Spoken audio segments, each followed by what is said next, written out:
Ladies and gentlemen, it's missing the point. It's the Power Rankings show. Myself, the real BK, the usual two. We also have Hollywood Ray. Didn't mean to rhyme.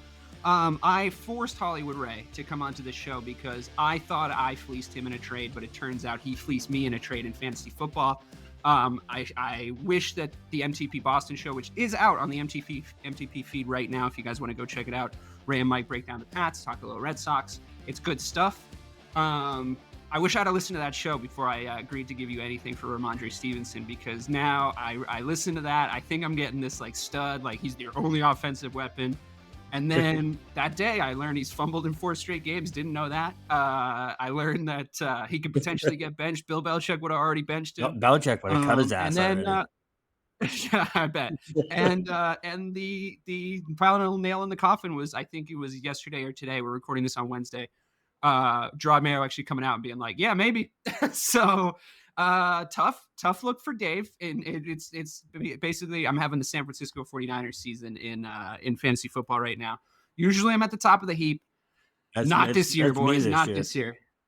Coming off an L, though. I know. It was a tough L, too. It was a tough L. That was a tough L. I watched that play out. That was interesting. But listen, we're not here to talk about our own fantasy football. We're fucking Dolphins. We're not here to talk about our own fantasy football seasons. We're here to talk about everyone else's real life seasons at the tail end, the act 3 of the show. I will, of course, be going through with these two fine, upstanding gentlemen here, the entire 10-piece power rankings created by Real BK himself. But we always have a little business to get out of the way first. And I think the first thing on everybody's minds, the biggest story of this week, is definitely Davante Adams requesting a trade. And the Raiders saying they will trade him too. It's not just requesting. The Raiders, I think, are taking the correct approach by saying we'll consider any options if they want to come up, and they're going to field some phone calls. There's some notable teams that I think are probably, we could guess are on the list, but I think there's actually been confirmations of who the list is. So Ray, I want to start with you. What's your take on Davante Adams as a player? I feel like my guess would be he's right up your alley as the kind of player that you like. Just having done this show with you for almost 5 years now, the situation that he's in, and is there any stink on him? Like coming from Green Bay to the Raiders, a player this good, like can't seem to stay on a team, or are we firmly taking the approach of like, we all want to see him get unshackled from that turgid fucking offense that Luke Getsy is running? Thankfully not in Chicago anymore, but in Las Vegas, and also, hopefully not get teamed back up with Derek Carr in New Orleans, because everyone saw the video that went viral of Davante saying that guy's going to get me fucking killed. Or I may be paraphrasing, but essentially that's what he meant. So, sure. I mean, listen, I mean, we put together a great article that's out there on MTP show. Oh yeah, shout out to Greg's article. Yeah, talking about what benefit it would have if he came to New England. Now I don't think that that's something that's going to be a possibility, obviously, but it was something to think about hypothetically. But listen, he's been, as he said on Shannon Sharp show, he said when you talk about the top 5, you got to mention 17 in there, and I would put him in the top 5 still. Yeah, exactly. He's been special for a number of years, and obviously it has been an ideal situation for him in Vegas. Obviously, he played with Derek Carr, at Fresno State. So I think that obviously played a large part in him wanting to be a Raider, and also being from California and, what they grew up in. So I get that. So listen, he got the hometown bug out the way. He played for them. It didn't work out. He still put up great numbers, but obviously, when you're playing with a washed up Jimmy G, and then now you're playing with, Gardner Minshew, who, really is just good in the backup role. Like, he's not someone that should be starting on a regular basis. It breeds frustration, and between the injuries, the coaching changes, and just the overall culture, it's not where it needs to be. So, I can't wait to see where he goes. I don't know where he ends up going. Like I said, I don't think he comes in New England, but I wouldn't be surprised if we see a reunion with him in New York. I just wonder what it would take, because obviously they would want to keep Garrett Wilson, but I wonder what it would take to go get Davante Adams up in East Rutherford. Do you think he demands that same price that the top tier wide receivers would get, like a first round? Because top 5. Justin Jefferson, for example, if he got traded this past offseason, that would have been like 2 first-round picks, maybe even a second round, a third round to go. No way they're trading 2 first or at round least picks. a first-round pick. At least a first-round pick. Yeah. Not many people have 2, and that trading 2 is wild. Well, wasn't Tyreek 2? I mean, yeah, but I mean, like, he's superhuman. You know, like, I don't know if like, yeah, fine, maybe. I don't know if he was, but Tyreek Hill, I think, is a fucking cheat code. I'd give up a second round pick for him. Yeah, I don't know if I'd go first round pick. I think what happens is because, you know, when you hear disgruntled and you hear, you know, I think you automatically think it's problematic, right? So, well, it usually is. Yeah, no, it usually is, right? But remember, you know, there's another guy that played in Oakland that was disgruntled and, you know, was showing his ass literally in the stands. And he made his way up to Route 1 and had the best season of receivers ever had. Randy Moss. Randy Moss, there you go. So sorry, I'm just assuming people knew. Sorry, you're right. My bad. You're right. No. I just wanted to be the one that got it right. Randy Moss. Yeah, sorry. Yeah. I love quizzes. You know, I do that from time to time. You know, the 3 of us go into votes like no other people do. So it's bad, but it's all good. But yeah, so they've played this out before there.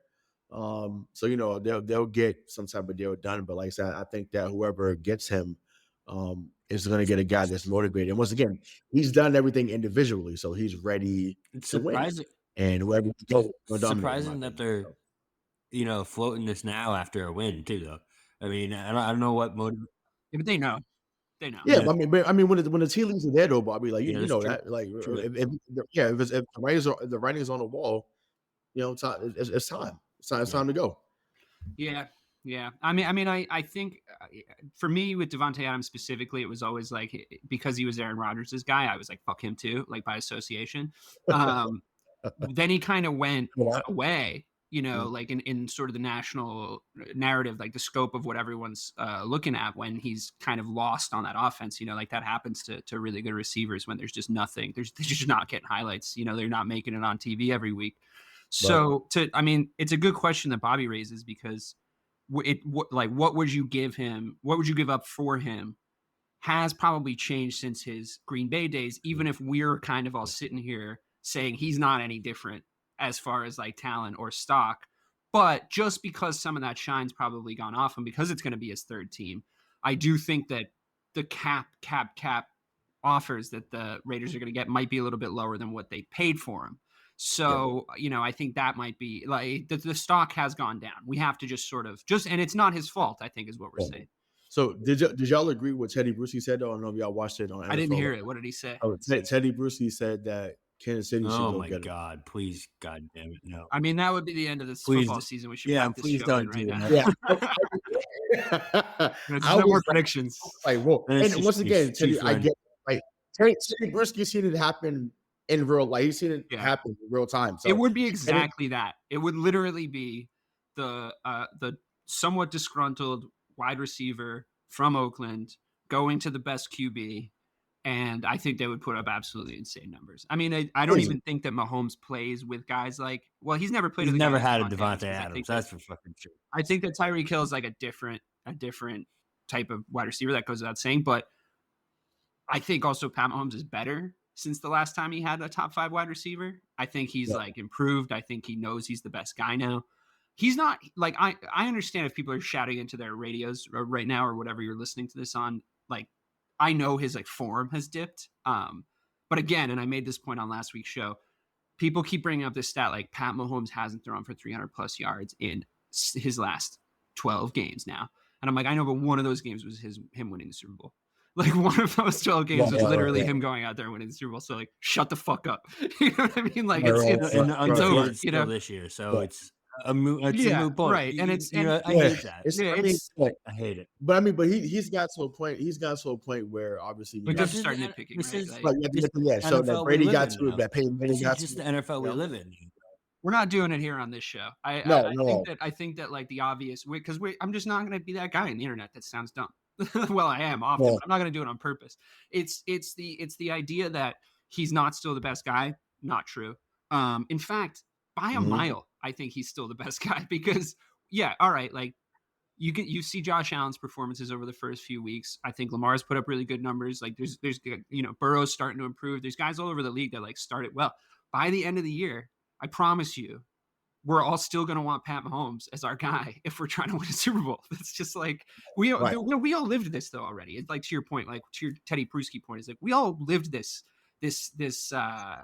I guess you'd call it phenomenon one generation ago with Brady.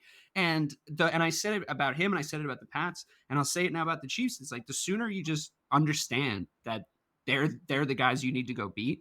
And that'll be really impressive when, whoever dethrones them this year or next year. I mean, I don't think they're going to win 4 in a row, but who fucking knows? Somebody's got to go get them now.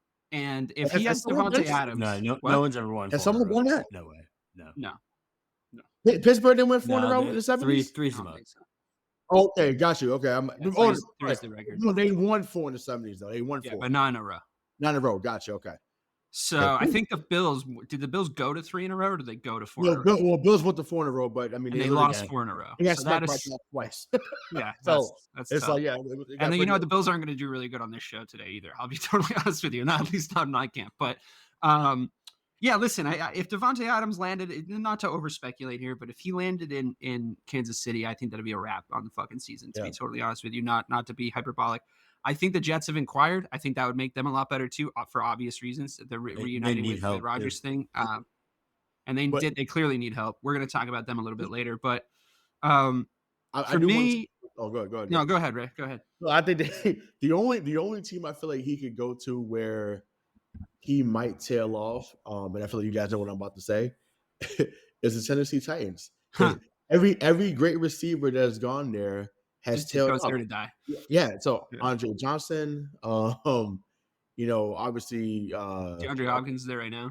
Hopkins is there now. Yeah. So it's just like if Tennessee finds a way to trade for him, it's like basically the Falcons would go into the shadow realm. Like you would not hear about him ever again if he goes to Tennessee. And once again, the Titans fans is going to hear this that might get emotional. Oh well. Do those exist? Do Titans fans exist? I don't think I've ever. I'm sure they do. Um, I was a Titans fan when Eddie George played there and Steve McNair played there. I right, wasn't but a primary fan. That's old school. Right. Frank Whitecheck, Kevin Dyson, Derek Mason, the boys are not walking through the door anymore. So Derek Mason, it's a new day.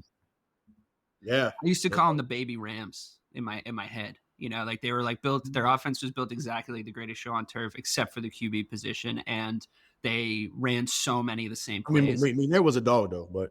No, I mean I liked it. I love Steve McNair. He's one of my favorite ever QBs. He's just very different than Kurt Warner, like play style wise. But like it was like the funky. I thought they were like the funky Rams in that era. They were like the Rams with like a little disco. You know what I mean? And Eddie George is such a we saw it in the Super Bowl. You know, they were that close. They were literally that close. That was so heartbreaking for me. I really wanted them to win that. But listen. Davante Adams, good luck to you. I think you're a real talented football player. I think a bag, at least one more bag is probably in your future wherever you go. I think that you're going to have a great life wherever you go. And I think you should think about maybe coming to Chicago. Because honestly, DJ Moore's lazy ass is fucking killing me over the last 3 weeks. And I know we just signed him to a crazy fucking contract, but we'll get to that. Jerry need to call too, Bobby. Jerry need to call him. Yeah. Jerry need to call Las Vegas. We can use him. Yeah, you could use. Yeah, I mean, your backfield. Especially if Cooks is going to be out. We can get a running back too. Yeah, in the deal. Can that kid White who like just hasn't done shit and fumbled last week maybe come? Yeah, I mean, you might as well try something. But we'll talk about them in a little bit also. So just to recap the cross-offs from last week, Bobby, we didn't officially redline anybody, but the ones that were basically hanging off the cliff were the Titans, the Jags, the Raiders, and the Browns. I didn't really see anything from those 4 teams over this past week that leads me to believe that we shouldn't cross them off or they will be crossed off soon. The Titans did win, though, as did the Raiders. So we could go stay of execution on those. What do you guys think? Who's the worst team, Ray, out of those 4? So Titans, Jags, Raiders, Browns. I'd probably go with the Browns. They are tough to watch, huh? Yeah, they are fucking tough to watch. They're brutal. Yeah, I really thought that they were going to be better. I think we all did, but I think Dave, you were the first one to kind of crystallize it on the show a few weeks ago. You had mentioned like Deshaun Watson just doesn't really have it anymore as a QB. And once again, it wasn't like it was. He might be the worst quarterback I've ever watched this year, this iteration of his. Oh, I'm like, yeah. Really his whole time in Cleveland. And obviously, I think that, last year he had a mulligan or a caveat because it had been some time since he played. So people like myself that thought that, hey, maybe give it time, give him a decent line time to build with that offense. And you can see what happens. But I haven't seen someone fall off the cliff that badly since Max Kellerman thought Tom Brady was going to back in 2016. It was like that to me it's unbelievable. By the way, he's talking about Max Kellerman falling off the cliff, not Tom Brady. Yeah. Well, right. Can I just say in defense of Max Kellerman, I can't believe. And I love Max. I love Max Kellerman. I cannot fucking believe we're here. You're defending Max Kellerman. He's a boxing guy. He's a boxing guy. Oh, he's amazing too. And as a boxing guy, he's really good. And I think that like if he was a running back and we all saw him be a really great running back and then somebody made him an outside linebacker and everybody was like, that guy sucks overall, I think we'd be a little bit like, all right, well, we don't do that with Max, right? Yeah. Like he was great in boxing. He knows boxing. He's pretty good on around the horn. He can be decent here and there, but there's skills that guys have in this game that we're currently in, not to get too meta, but there's skills guys have in this game where they know this sport's like in their soul, in their DNA. Yeah. And I saw Max Kellerman be one of the better boxing analysts. I witnessed it with my eyes. Yeah. I know you guys did too. As far as like take hunting and like, trying to say something that's a hot take in order to like get aggregated, he was one of the biggest sluts for it. And I think that made him sound stupid way too many times. And I think that we're fucked now because like, ESPN is firing guys like Zach Lowe and letting fucking Woj leave. And you're kind of like, and I know he was burnt out or whatever, but like if I'm running ESPN, I'm like, you know what? Take a year off. Like your contract will be waiting here for you when you get back because of the things that he's done. But we're going towards the sort of takeification, like we need to get aggregated into TikTok sort of era. And I know we're guilty of it too, but I think it fucks up like genuine sports takes. And I think that Max was probably one of the first and earliest victims of that. But not to totally go off on a crazy tangent about that. Please get back to what you were saying. Same. Yeah. Yeah. And it happens, it's why, what was the guy's name? Dan Le Batard. It's why Dan Le Batard didn't do very well at ESPN towards the end, because I think he had things to say, whether you agree to them or not, like he had things to say and it was long form and he got in a fight with ESPN, Bill Simmons, like he had things to say, like he had opinions, like whether you agree with them or not, like a lot of people think he sucks. A lot of people like him. That's being a TV personality. Right. But he had things to say about Roger Goodell and ESPN was like, you got to go, so that's the way Simmons, and they're still the mothership. Simmons is big time too. I remember when that all went down. I mean, I kind of liked it. That's one of the things that made me like him, like follow him to where he went, because he kind of stuck his middle finger up at like the mothership. The thing where all the tadpoles swimming around this big fucking like entity that's constantly going and influencing sports culture. And he stuck his fucking middle finger up at it. And we're all grateful, to be honest, because I think that's why we all feel like maybe we can contribute to the conversation now. But anyway, the Browns are terrible. I loved the idea of that. Who's Browns the worst? Team. The way that they were. Who's the worst team in the league right now? What do you guys think? Is it the team I like to watch the least are the Jacksonville. I was going to say, is it the Jags or is it the Patriots? The team that no, listen. You don't have to be kind. I'm not being kind. I don't mind watching the Pats. I don't mind watching them. I watched the entire. Well, once it got out of hand, I sort of stopped paying attention. But I watched a lot of the 49ers Pats game, and quite frankly, probably because I have Ramondre now. Thanks, Ray. I was just watching to see if I can see some stuff. So, like I said, we gave a lot of a breakdown on it on Monday night, but we can dive into it again a little bit. But listen, when the two players that shine the most are your kicker and your punter, you're in trouble. And once again, Joey Sly, Brian Behringer, they're probably going to be all pros in their position. So great, more power to them. Congratulations to the bench. Is the offense as a whole is rough to watch. Defensively, they're not as terrible as it leads on to be. Once again, when you're left on the field as much as they're left on, eventually you're going to crack because conditioning. Yeah, I mean, I that's It's one of going my to tried show and up. true beliefs about So defense. It's like time of yeah, possession is the defense's biggest and most right. important stat. Yeah, so they was out there for a long time. So that kind of I agree. that changes things, right? So, but just offensive, we're speaking offensively, they deserve to be in that bottom 4, bottom 5, whatever you want to put in there. I'm comfortable. Like I said, I know that we have made the cross off thing popular on the show. I'm okay if it's not the Browns that get crossed off. Y'all said that New England is already done after 4 games. Like we were last year when we got smoked in Dallas, then by all means it's fine because I'm already hurt. Like I'm already heartbroken. I'm already All right, well, let's do this. Well, the Let's Jags are officially 0-4. We're crossing them off. 0-4 that's is what I the was gonna cross say. off. It's almost Yes, it's next to agreed. impossible to make the You playoffs can't after come back. starting yeah. So 0-4. when we lose to Miami, then next week when we do this, yeah. Well, that's what I was gonna say. Is like I think that's what I was gonna make a request because essentially a cross off, if you don't know, is like no chance to make the playoffs. We're officially we would bet on it. We would put our mortgage on the fact that they're not gonna make the playoffs, and it's tough after only 4 games to really cross anybody off a lot of the time. So we are careful about this. We try not to fucking put the we cart don't want before to the horse. uncross someone off. You know what I mean? We've had to in the past. It's We've had to in the unbecoming. past. We've had to do it before. No, it's thoroughly Yeah, unbecoming. it's not good. You don't want to do that. There's a stink in the room when you have to get the whiteout out, So we're trying not to go crazy here. So we do like to leave it until it's official because it's our game. We make up the rules. The Jags we are crossing off. Yeah. I agree. I think we're all fine with that. They're terrible. I got a little frisky into the Jags business in fantasy football in the draft. It fucked me every single way it possibly could have. I don't ever want to be in the Jags business ever again. It's probably going to be fine for you, Ray, now that you have Gabe Davis, because I just wanted to get the Jags out of my mind, off my screen. But I bet he picks it up now because I traded him. Well, speaking of him, it's crazy. Obviously, in situations and scenarios make a world difference. But we've seen him turn into one of the best postseason performers in Buffalo. I mean, I honestly think I was disappointed he wasn't still in Buffalo because and then you get relegated to going down to well. I know it's not called Alltel Stadium anymore. I'm showing my age when I say that, but down in Jacksonville, and it's just like he doesn't. It's like you haven't heard much of him, right?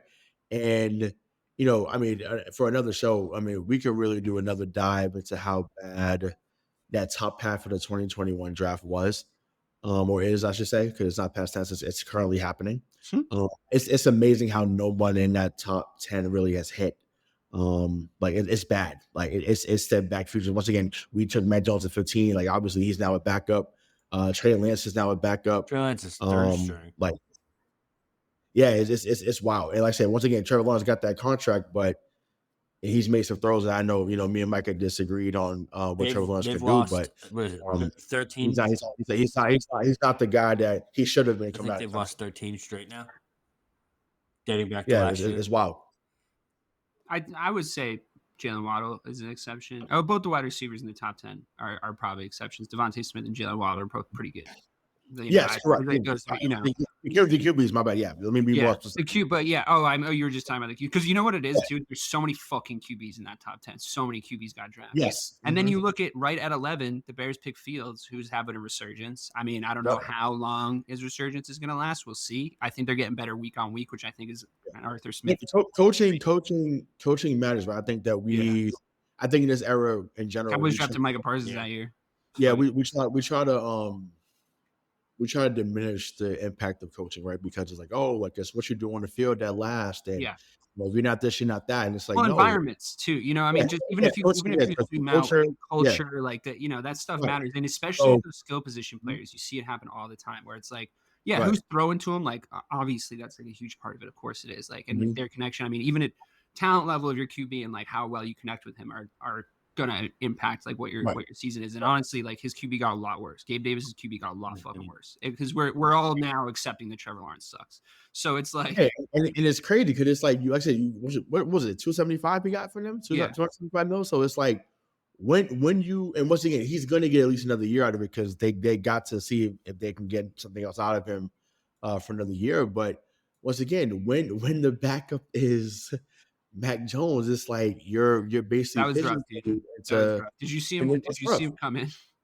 Yeah, he came in. It was more of the same. And it was just like, folks are really bamboozled, hoodwinked, led astray, whatever word you want to use, during the preseason when he had made some nice throws. I said, there's nobody better than preseason Mac Jones. Preseason Mac Jones is a Hall of Famer. Mac Jones made the playoffs. That's amazing. Yeah, Mac Jones made the Pro Bowl. He did make the Pro Bowl his first year. That's right. Yeah, he was alternate, but I get it. But it's just like it's fucking counted, bro. I think my all-time, just to toot my own ball sack for a second, I think my all-time favorite take that I've had on the show was when early in Mac Jones' second season, I did that whole rant to Mike where I was like, oh, Mike, he's going to look so good in a baseball cap, dude. He's going to be that guy where he's going to be on the sidelines and the interview's going to be like, we love having Mac around. He's a great X's and O's guy. That's exactly he's that's great exactly for what the his room. career is destined to be. It was like 1 year later, and he'll be around, guys. He's not going anywhere. Mac Jones is going to stay in the room like a fart for the next probably, I don't know, at least 10 years. He's exactly that guy. He's a taller, and you'll appreciate this take, Dave, because he played for your team. Can I guess? Yeah, go ahead. Chad Henne. Nope, not Chad Henne, but it does begin with a C. Who am I not thinking of? Tell me. So just for time purposes, he's a taller Chase Daniel. Yeah, Chase Daniel. Yeah. Chase Daniel. Once again, who's doing great on TV now. I love the show he does on FS1, but it's just like that. That's what he's going to become. And once again, listen, backup QB is the best position to have in the NFL because you don't have to take all the hits, and you're $8 to $10 million a year. Say, hey, you want to run this out route here? Okay, go. Double slot right on three. Break. It's amazing. It's amazing. Yeah, but front row seats to the game too. And a pretty good salary probably. And you probably get to travel all over the country because you probably want to play for 9 different teams. It's fucking cool. I'm super into it. Backup QB would be number 1. I think punter would be number 2. Kicker's pretty good too. Nah, kicker's high pressure, dude. Not these kickers nowadays. These guys are just drilling them from 60 plus. I know. Remember I told you I thought I fucked up the fantasy football stats, but it turns out kickers are just drilling in fucking kicks from like 60 plus, like twice a fucking week. I was like, I can't figure out what's wrong with the scoring. Like, what's up with all these kickers scoring so high? And then I was like, they literally are just cashing. Like tight ends have given all their juju to fucking to kickers this year. It's funny because I remember and I love that we can go in different areas right now and just talk about. I love it, but like Jason Elam that played in Denver years ago, like he was the only guy back in the day in our day that was like hitting. I remember him. Jason Elam hitting from like 60, 62. Okay, but he was in Denver. He was no, I know, but I'm saying, but he was the only guy that was consistently hitting from 60, 61, 55. So now, like you said, like Bobby just said, like now it's like you got. Bobby's seen as the best kicker. Maybe Brandon Aubrey can kick a 70-yard field goal. They said. Dude, I think this Cowboys not scoring on any drive is the most shameful thing that can happen in the NFL this season because you basically just need to get to like the fucking 30 yard line. Dude, it's gonna get to the point where they're gonna have to fuck with the rules a little bit because teams are just gonna be like, fuck it, touchback kick, just to consistently score. The advanced analytics are just gonna tell you that's fine, right? Like there's gonna be a team that does that, and it's gonna ruin football. They're gonna have to change all the rules again. On that note, actually, this new kickoff is like not better, but not worse. It's just the same. Yeah, it's okay. Nothing happens. Okay. Right? I don't like that you're not able to run until the contact or like whatever, like to catch or whatever. Like I just think just like but that. Everyone's still drilling touchbacks, so it doesn't even fucking come into it. But it takes away some of the just the raw action of it. But I mean, listen, to me, I wonder if they eventually get rid of it altogether. That's what they're trying to avoid, though. That's like why they did this. Well, no, but to me, there's nothing dynamic about it. You know what I'm saying? Like it hasn't been dynamic at all. So I just feel like why not just say, hey, they just scored. Would you like to start from the 30? Sure. Okay, great. Now we're back. The score is now 7-0. We're beginning of the second quarter. Caleb Williams takes the field, and it's like I don't want like if that's the case, listen, just let me start at 30, 1st and 10. Let's go. Look, I'm not like not an advocate for player safety, but when I tell you this idea, but like because I think player safety should be the most important thing.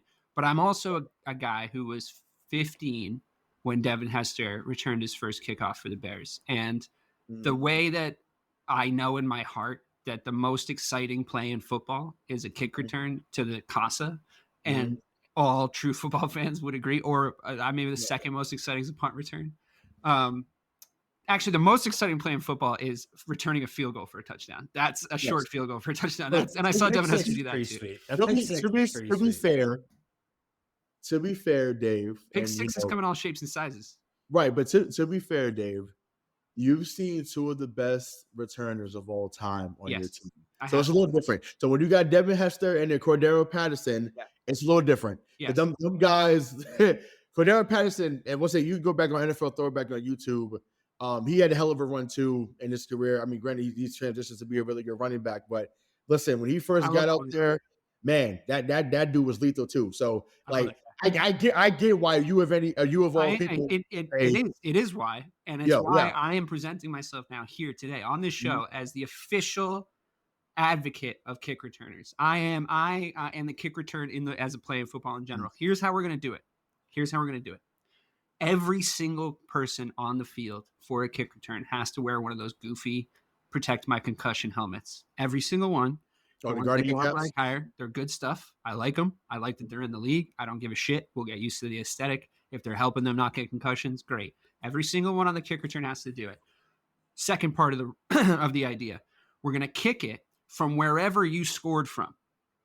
Okay? So if you kicked a field goal, right, and it was like a 45-yard field goal or whatever, you're kicking it the other way back to the other team from wherever you scored from. All right? So that's going to do, lots of touchbacks, but also you can cough and corner kicks now.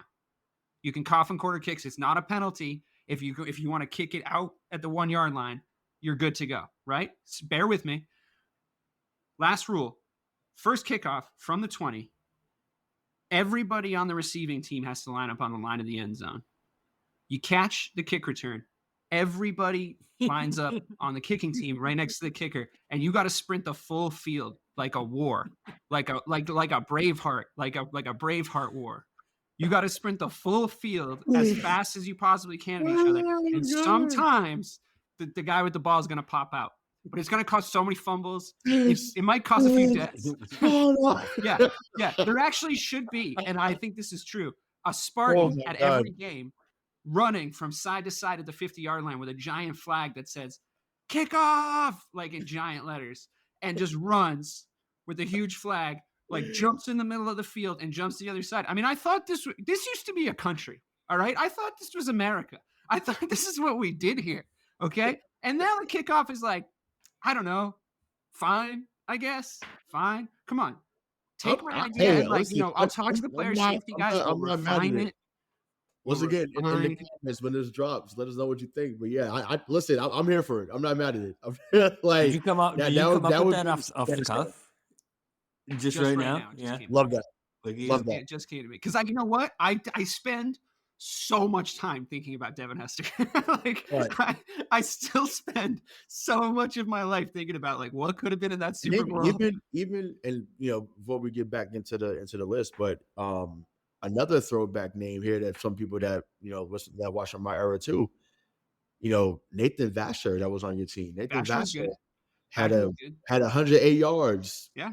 Return. I mean, I think it was off the field. Either way, 108 yards to the house, and I was like, that's the thing. So it's like, and this is not hyperbole. Like, I don't know if anyone's had more dynamic return people than Chicago. I know. I love it. I could confidently say that. Like, I'm not sure. So I think the only guy that I was ever jealous of them. Excuse me. I was jealous of Pac-Man Jones existing on another team. I wanted him, but then he went insane. But he was a really good kick returner. I kind of like the look of that kid on Cincinnati, Chase Brown, as a kick returner. I really like him. He's got some dynamism. But what you need is a kick who was the guy from Philly? Was it Philly back in the day, or Westbrook? Yeah, no, Philly Washington? had a good one. Ryan Mitchell. Mitchell. Yeah. Ryan Mitchell. Ryan Westbrook, Mitchell was really good. Yeah, I Westbrook remember. is pretty good. Didn't the Falcons have a good one for a little bit, or was that Cordell Patterson that I'm thinking of? Well, no, they had Devin Hester too. Don't forget about They had Hester too for a while. So. That's right. Josh That's Craig. right. Yeah, you know what I'm saying? So, I mean, he broke the record over there. So Josh Craig. Josh Craig Yeah. from Cleveland. Josh Krabs, he was good too. Yeah. So, Obviously, Dion. I mean, Dion. listen, you get it all here, baby. We get it all to you. So we can talk about kick returns. We talk about who's getting cut off the rankings for the year. Like anything you need, anywhere you want to go, we got you covered, baby. This is what we do. Yeah, we're all over it. We're all over it. All All right. over So anyway, and we've only just gotten to cross-offs. We're going to cross off the Jags. The Raiders and the Titans, because they won, are going to stay. The Browns are going to stay because they still might have the defensive player of the year on their team. I don't know. We're probably going to cross them off next week. We touched a little bit on the Pats. There's a big deep dive on this feed if you want to go and check them out. I'm not crossed them off yet. I request that we see the Miami game because Miami looked so bad that I want to. It's going to be the worst game of the week, and I want to see how bad it really is. So before we really cross off the Pats, let's do that. All right, Bobby. Talk to me about your Dallas Cowboys. We're doing our teams, and I want to know what it looked like. Ugly I mean, it was win. the Giants. It was an ugly win. Well, you got to be able to win ugly, man. That's not necessarily a terrible bounce back. It doesn't instill any confidence in me, though. It really didn't. I don't know. I mean, I thought your offense kept it simple. Yeah. And I thought your defense limited damage. I thought it was a stop the bleeding game. It definitely was, but I would have liked. I mean, it was a Thursday night game, so that obviously comes into factor. I mean, that's part of it, right? I mean, the way the game sort of started off, like the way that they were getting CeeDee Lamb underneath, and like things were starting to move a little bit, and Malik Neighbors. The problem is, I was watching it, and I watched a little bit of Malik Neighbors going into it because obviously he's had highlights hit the screen, but I hadn't sat down and watched a full Giants game. Thank God I've been actually spared that up until this point. But he has been so good because of all the things he has to do to make Daniel Jones look like he's not the worst player on the field still. And I would just love to see him with a competent quarterback because he's so good at turning around and making it so easy on Daniel Jones that they can actually move the ball now a little bit. Right, Saquon list, they can move the ball a little bit. Now, Dallas's defense hasn't been fantastic, but I thought that they looked a little bit more locked up. Shut down the run, which you shut down the run, which is good. I don't know how hard that is to do in a Saquon-less New York, but you did do that. Considering the 2 weeks before that, we had almost broken NFL records for giving up the most rushing yards. I'll take it. Yeah, I mean, you knew what you had to. Wasn't that against Alvin Kamara though? Kamara and who did we play? Derrick Henry. So yeah, I mean it is a little different. Been a tough start. Been a tough start for running back. With the running backs you faced over the course of the first few games. I still think the run is the sort of the curse of the Dallas Cowboys this year, though. I think that good running backs are going to run on you, and you guys are not going to run the ball well. That just seems like what this season is looking like, and I just don't know what you can do if you can't build on both sides of that foundation. I think all teams that want to win championships need to be able to do one or both of those things at an elite level. To me, stopping the run is so huge because you've seen it on my team this year. It's like, if you can't build a base from the run game, or at least have it be a threat, if you build the base from the passing game, if you're more of like a, old school Patriots we're running like 3-yard checkdowns every 5 seconds, and we're just going at tempo. And then when we run the ball, it's like a surprise, and you're just because you're always running the ball basically, right? So on one side or the other, you got to be able to build that base. You can't get slashed on the ground easily at the start of games like you did across the first two, and you didn't, right? You didn't in the third game. And I know the Giants are a lot worse, but I'm still not seeing a ton I like in Dallas. I'm really not. It's really not sitting right with me down there. There's glimpses that you see, like the long pass to CeeDee. I think CeeDee Lamb's still really tight. He had a better attitude this week. The long pass to CeeDee. I just don't know. The vibes seem off in Dallas. It's not. There's nothing. In the past 2 years, even at this point, I feel like there was points where I had things to be excited about. The defense, Dak putting up MVP numbers. I was excited about your defense the last couple of years. It's just not the same this year. The only thing I can be excited about is Brandon Aubrey kicked 60-yard field goals literally every single week. So he had another one this week. So I mean, yeah, but I'll take crazy. it. Don't get me wrong. I'll take it. That's all I can say. That's literally what that win said to me is I'll take it. There's nothing that instills confidence in me that this offense is going to be able to move the ball against the Steelers, though. But I think what I'm seeing. Yeah, I mean that's going to be an interesting game to think and talk about. We'll do that when we get to the Steelers. But spoiler alert, they are in the top 10. So they lost and they're still in there. I don't know how that happened. Bobby, you're really curbing your bias. I know. I'm trying.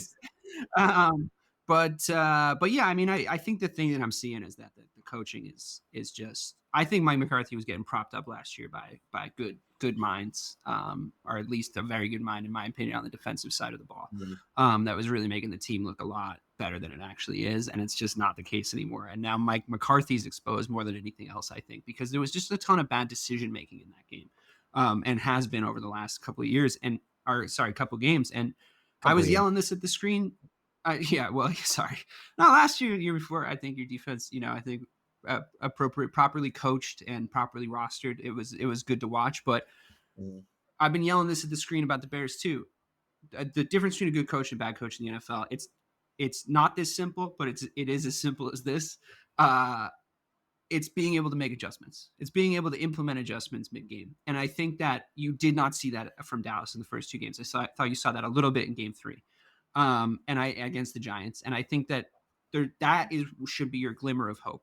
I think your glimmer of hope should be that they made adjustments in that last game that both between game 2 and game 3, or between game 3 and game 4, I'm sorry, and in the game.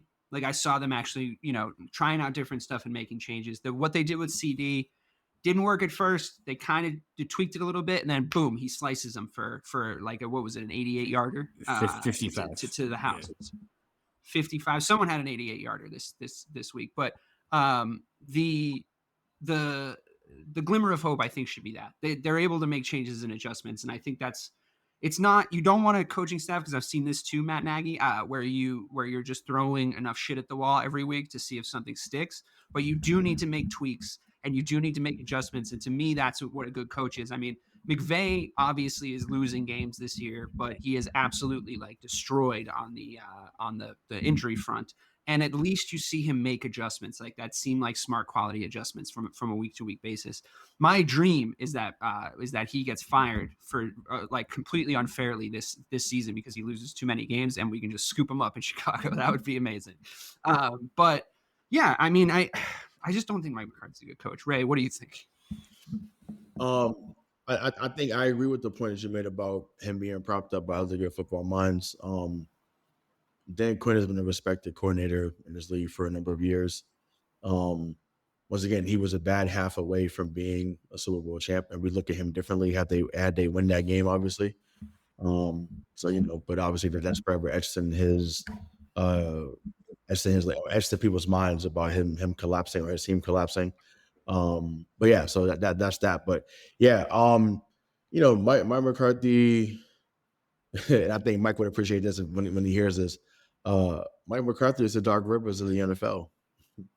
You get that regular season victories. Get the regular season victories. Do very well. But then come postseason time, it's always something that kind of just fades off into the sunset. And, for some reason, he just has a scheme well enough in the postseason to get the job done. Obviously, you get rid of Kellen Moore, who, was liked in that organization, to take over play calling, but it just wasn't something that, he's done well enough, in Kellen Moore's absence, obviously. So, I don't know. I just think, to me, the team has enough talent, obviously, but obviously now Parsons, I think, dealt with an injury. I think Deron Bland was out for a little bit as well. So when you have key guys out, it makes, I know Cooks was injured too. So it's it makes it harder to execute the way you want to when injuries are happening at those key positions. But I know there's no excuse because it's the Cowboys, so people are gonna be like, "We'll figure it out." But so I think they're still gonna have a good season. It's just gonna be more bumps in the road maybe than usual because of the injuries. Yeah. Did you like Kellen Moore, Bob? No, I hated Kellen Moore. Yeah. Hated Kellen Moore. Yeah. Didn't like Kellen Moore. I mean, I don't think he ran a terrible offense. Though. I just think that he's so cute. It's mind-boggling the things that he does. He's one of those guys where he ran a trick. The number one play that always stands out to me with Kellen Moore is he ran a trick play 4 plays into the season. It was the 4th play of the season, and Kellen Moore's running trick plays. It's like, dude, is this really the time for this? No better than Jesse with Josh. Kellen Moore that keeps shirt getting became jobs too, popular. which boggles my mind. Where is he now? Philly. He is somewhere. Oh, that's right. They look like shit too.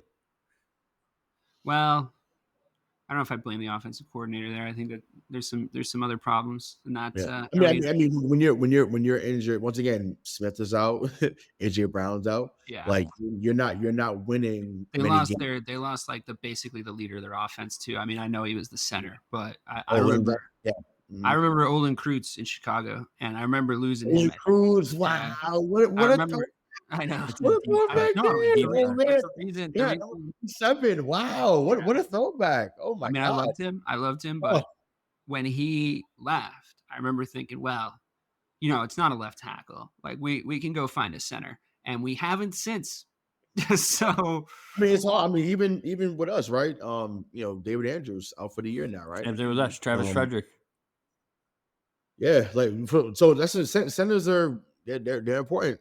I think they're a big part of like offensive discipline, and I think what you saw they call it all the blitzes and stuff. So yeah, well, a lot of them. Yeah, I mean, I think they'll probably point out the mic sometimes, but I feel like if you're like Pat Mahomes and your fucking center's like doing all that talking, you're probably like, dude, shut the fuck up. I can see it. You know what I mean? It's like, it's fine. Like let me do all the fucking, let me say every single thing. Like, we're good. Yeah. So, but I get for most quarterbacks, I'm sure it's absolutely indispensable, but I think that the center position is obviously the one with the most disco on it in the offensive line. And I think that is a big deal that they lost Kelsey. Yeah. I wish they would stop having him like come into like commentary booths like halfway through games though, and like being like, he's here to visit, and then you like lose Troy Aikman in a game where stuff is happening. He's just gone from the sort of the commentary, and like it's just Joe Buck and Kelsey talking to each other, and it's like really weird. Just put him in the room, put him in the controller, in the presenter's box somewhere else. It's totally fine. In fact, I think the same thing about Tom Brady. He needs to just go be on a panel show. He's a great looking guy. Put him on TV. No, I don't want to hear his fucking voice. His voice is awful. Just put him on fucking television. That's what you got to do with a guy like that. He's a game show host face. But anyway, I digress. Yeah, that's Dallas. I think it remains to be seen. You beat the team you should have beat. Yep. I would have liked it to be a little bit more convincing. I'm sure you would have liked it to be a little bit more convincing. But we got to keep watch, because I still think you have a chance to win that division, considering everything that's been going on around you. You could potentially. How many games do you think you need to win that division? I mean, at least 9, 10. You think 9? I think you could squeak by with 9 at this point. Looking at what's going on around you. They look pretty fucking good. Well, I think we're gonna fall off. We're gonna talk about a team later on in that division. Big market teams there. I don't know. I think double digits gets it done. It's just a matter of who gets there first. Race to 10. Race to 10 in the NFC. What are you, the NFC South? East. East. Yeah. No, it's only a team in Texas. They're in the NFC East. Fucking divisions are so broken. All right. Did you ever see that map of like if the divisions were like correctly like done by geography? Like everybody played teams like in their division that were actually like somewhat near them. And the one that obviously the biggest change is New England. Like, why do you guys go down and play the fucking Dolphins? Like, that makes absolutely no sense geographically. Whatever. I must read up on the history of like how they came up with all these. It's probably because they kept doing expansion teams, right? And they had to just like move stuff around. Well, yeah, because I mean, remember there was when we were growing up, the Colts and the Patriots were in the same division. Yeah, that's right. Because then the Texans came in when we were like in fifth grade. Right. Yeah. And then everything they beat the Cowboys their first game ever existing. Yeah, and then they didn't win a game for 7 years. They were so consistently bad. That's what expansion took over. So yes, sir. Expansion teams in football will do that. In hockey, because of how that draft works, you can literally just become immediately sick, right? Yep, Vegas. Yeah, look at Vegas. It's like, let's just take everybody's best player. I like the way that old school basketball expansions worked, where they were everybody gets to protect 7 guys, right? And then you can go build a team after that. And it's you can find some gems in there. You're not giving them a terrible team to start off. And the only reason I know that that's how it used to be is because of that mode on 2K. Yes. About Bobby. I was just thinking about that. It was so fun. Yeah, it was you could go back, Ray, and in the last few 2Ks, you start your GM career in whatever year you want. So you can start off with the 85 Celtics or whatever, and you have Larry and everybody, and it's just it's so unfair because you can read the draft better than any other fucking computer controlled GM. It'll be fun to play with other people, I think, but you're just yeah, I got to trade up to get Shaq. Obviously I got to trade up to get Shaq. That's how every playthrough of that always seems to go. All right, to touch quickly on my Chicago Bears, also sort of the same thing, I think, situation you were in, Bobby. I thought they did enough. I was begging for offensive changes after, I was in the tape room after that fucking Colts game. I was watching blocking schemes where 5'9" punt returners were set up on blocks in the end zone. I was befuddled by the speed option that lost us 12 yards on 4th and goal and 1. I was really worried about this Bears team, and I think a lot of noises came out during the week. That Waldron was copping to a lot of his mistakes, and the offensive captains were stepping up, and we want to be coached. And I'm that can go one of two ways, right? This early in the season, when you're sort of hearing noises, it could be okay, that's good. The locker room's still together. They still think they're better than their performances are. Maybe we can turn some stuff around. And I do think that locker room is united. And I think it was the best thing about the team last year. And I think it's probably going to be the best thing about the team this year. It was helpful that Mercedes Lewis got his record-breaking game this game, so that we could see some sort of team unity around something, right? Coming in, and he played a great game. He was out there showing Gerald Everett how to fucking block. I'll tell you that much. It's not great, and Ray, I know you experienced this too. It's not great when all you're looking at is your O-line in every single offensive play of the game and what they're actually doing. The whole left side of the Bears offensive line can't drop. They cannot drop. They have to block at the line of scrimmage. They don't have the footwork to drop backwards. I don't know why. I don't know why they're not creating bigger, wider pockets for Caleb. I don't know why they're not slingshotting DNs around the back of him to be able to step up, because I'm looking at Caleb Williams and he's getting better week on week. And thank you, Ray, for touching on that on the other show. He's getting better week on week. And he has also been given the keys to the offense a little bit, which I really do appreciate from them. Because I think I'm starting to believe that the best thing about Caleb Williams might be actually his understanding of the position that he's playing and the game that he's playing, which is great news if you're a Chicago Bears fan. That's what I was saying to you early on, where I felt and now obviously weeks 1 and 2 wasn't great stat wise, right? Right. Obviously it was things that he did well, and they did enough moments. There was little moments you're watching out for. Moments that stood up, right? That stood out, right? But now you see, okay, making a throw here on the third down, or getting a run here, getting a run there. So obviously, the game is starting to slow down, and when that happens, there's more tape on Caleb, but guess what? He's got tape on y'all too. Yeah. It's not necessarily we always go down there's more tape on so now it's more difficult. Hey, I got tape on y'all too. Y'all can't stop me. I'm gonna find. Oh, you know what? I'm gonna find Komet on that 3rd and 8 because he can run a seam route here, or he can run an option route, or I'm going to get Keenan Allen on that comeback right here because that guy was too far off him. Or I'm going to dump it off to the running back here because these linemen keep pushing up the field, or I can run the screen here. So I agree. I mean, I think his reads are happening so much faster. So it's there. It's there. And yep, it's there. So I think that he's like I say, he's going to be special. And obviously, like I said, there's always going to be bumps in the road. Like every quarterback, there's no perfect quarterback. But like I said, I like the progression he's made. It just speaks to his talent, but it speaks to the organization doing what they could so accelerate his success. He's finally learning that he can't squeeze those balls in that he used to be able to do in college. You know what I mean? The ones where it's like double coverage in college, he'd be able to squeeze that ball. He's learning he can't do that in the NFL. No, that one of DJ Moore was nice though. I was like, ooh, I was like, shish. You know what's funny about that play too, Ray? That the TD, right? The first TD you're talking about? Yeah. Like right where he just put it exactly where only Moore could catch it. And like he also recognized, I think, that a linebacker had switched to DJ Moore and he had his back to him, which I think is really important too, because he's like, 54 is there? Like, no. Like that's, you need your QB to be doing shit like that, right? Because it means he's paying attention to the game. But he had that wasn't even my favorite pass of his of the game. My favorite pass of his was the big 25-yarder across the top to Cole Kmet. Because there was one camera angle from right behind Caleb Williams where he throws it, and I swear to God, the pocket for that pass is about this big. It's about the size of a football, and he drills it right through the middle, right in the only place that it's not going to get tipped or intercepted, and it is going to get caught by Cole Kmet. It was a confident throw. Which I really want to see. I want to see more of that. You know, like I want him to be him, right? Like as much as possible.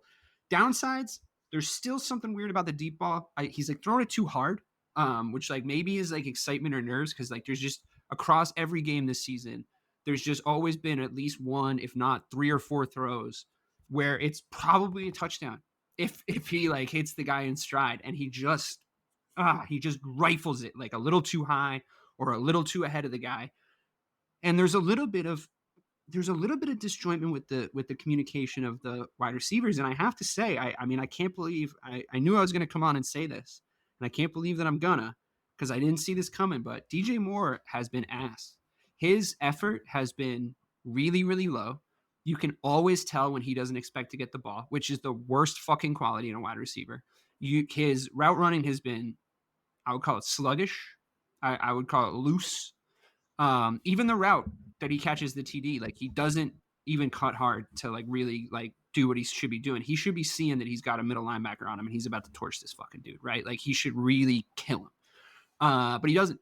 And he's got his general demeanor on the sideline sucks. I think he might have a case of got bagitis. You know, I think he got his bag, and now all of a sudden maybe the tune has changed a little bit. And he was real high on Justin Fields as a QB, and now Caleb's his QB.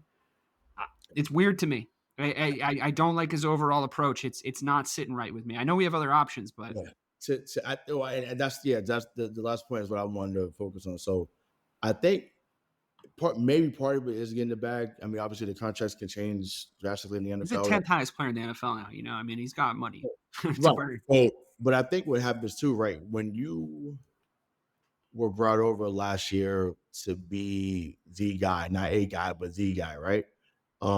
Obviously it was widely known that once the record for Carolina was awful, who was going to get the number 1 pick, you know, Caleb was going to be that guy.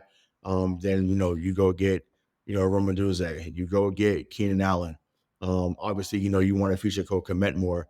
I think what happens is naturally, right? It's naturally you're like, damn, like, well, man, like, all right, like, you know, it's cool that we getting these guys here as weapons, but shit, I was the guy in Carolina, like, I was the guy here last year, like, I could be the number 1, and not understanding that, yes, Keenan Allen, Cole Kmet, Roman Duze, like, their success, you know, to go away Celtics, and Ubuntu, your success is tied to me. So if you do well, then I'm gonna do well, and if I do well, y'all gonna do well. So I think once he learns that the purpose of him being out there is for the Chicago Bears to score and not DJ Moore to score, then we'll see him unlock, you know, what he was in Carolina, and what he was at times last year for y'all. Well, my worry, Ray, isn't that it's him and his lack of effort, because I do know that we do have other options. You know, we can still move the ball if he's not putting in 100% effort. My worry is, and I know you know this as a New England Patriots fan, is a legitimate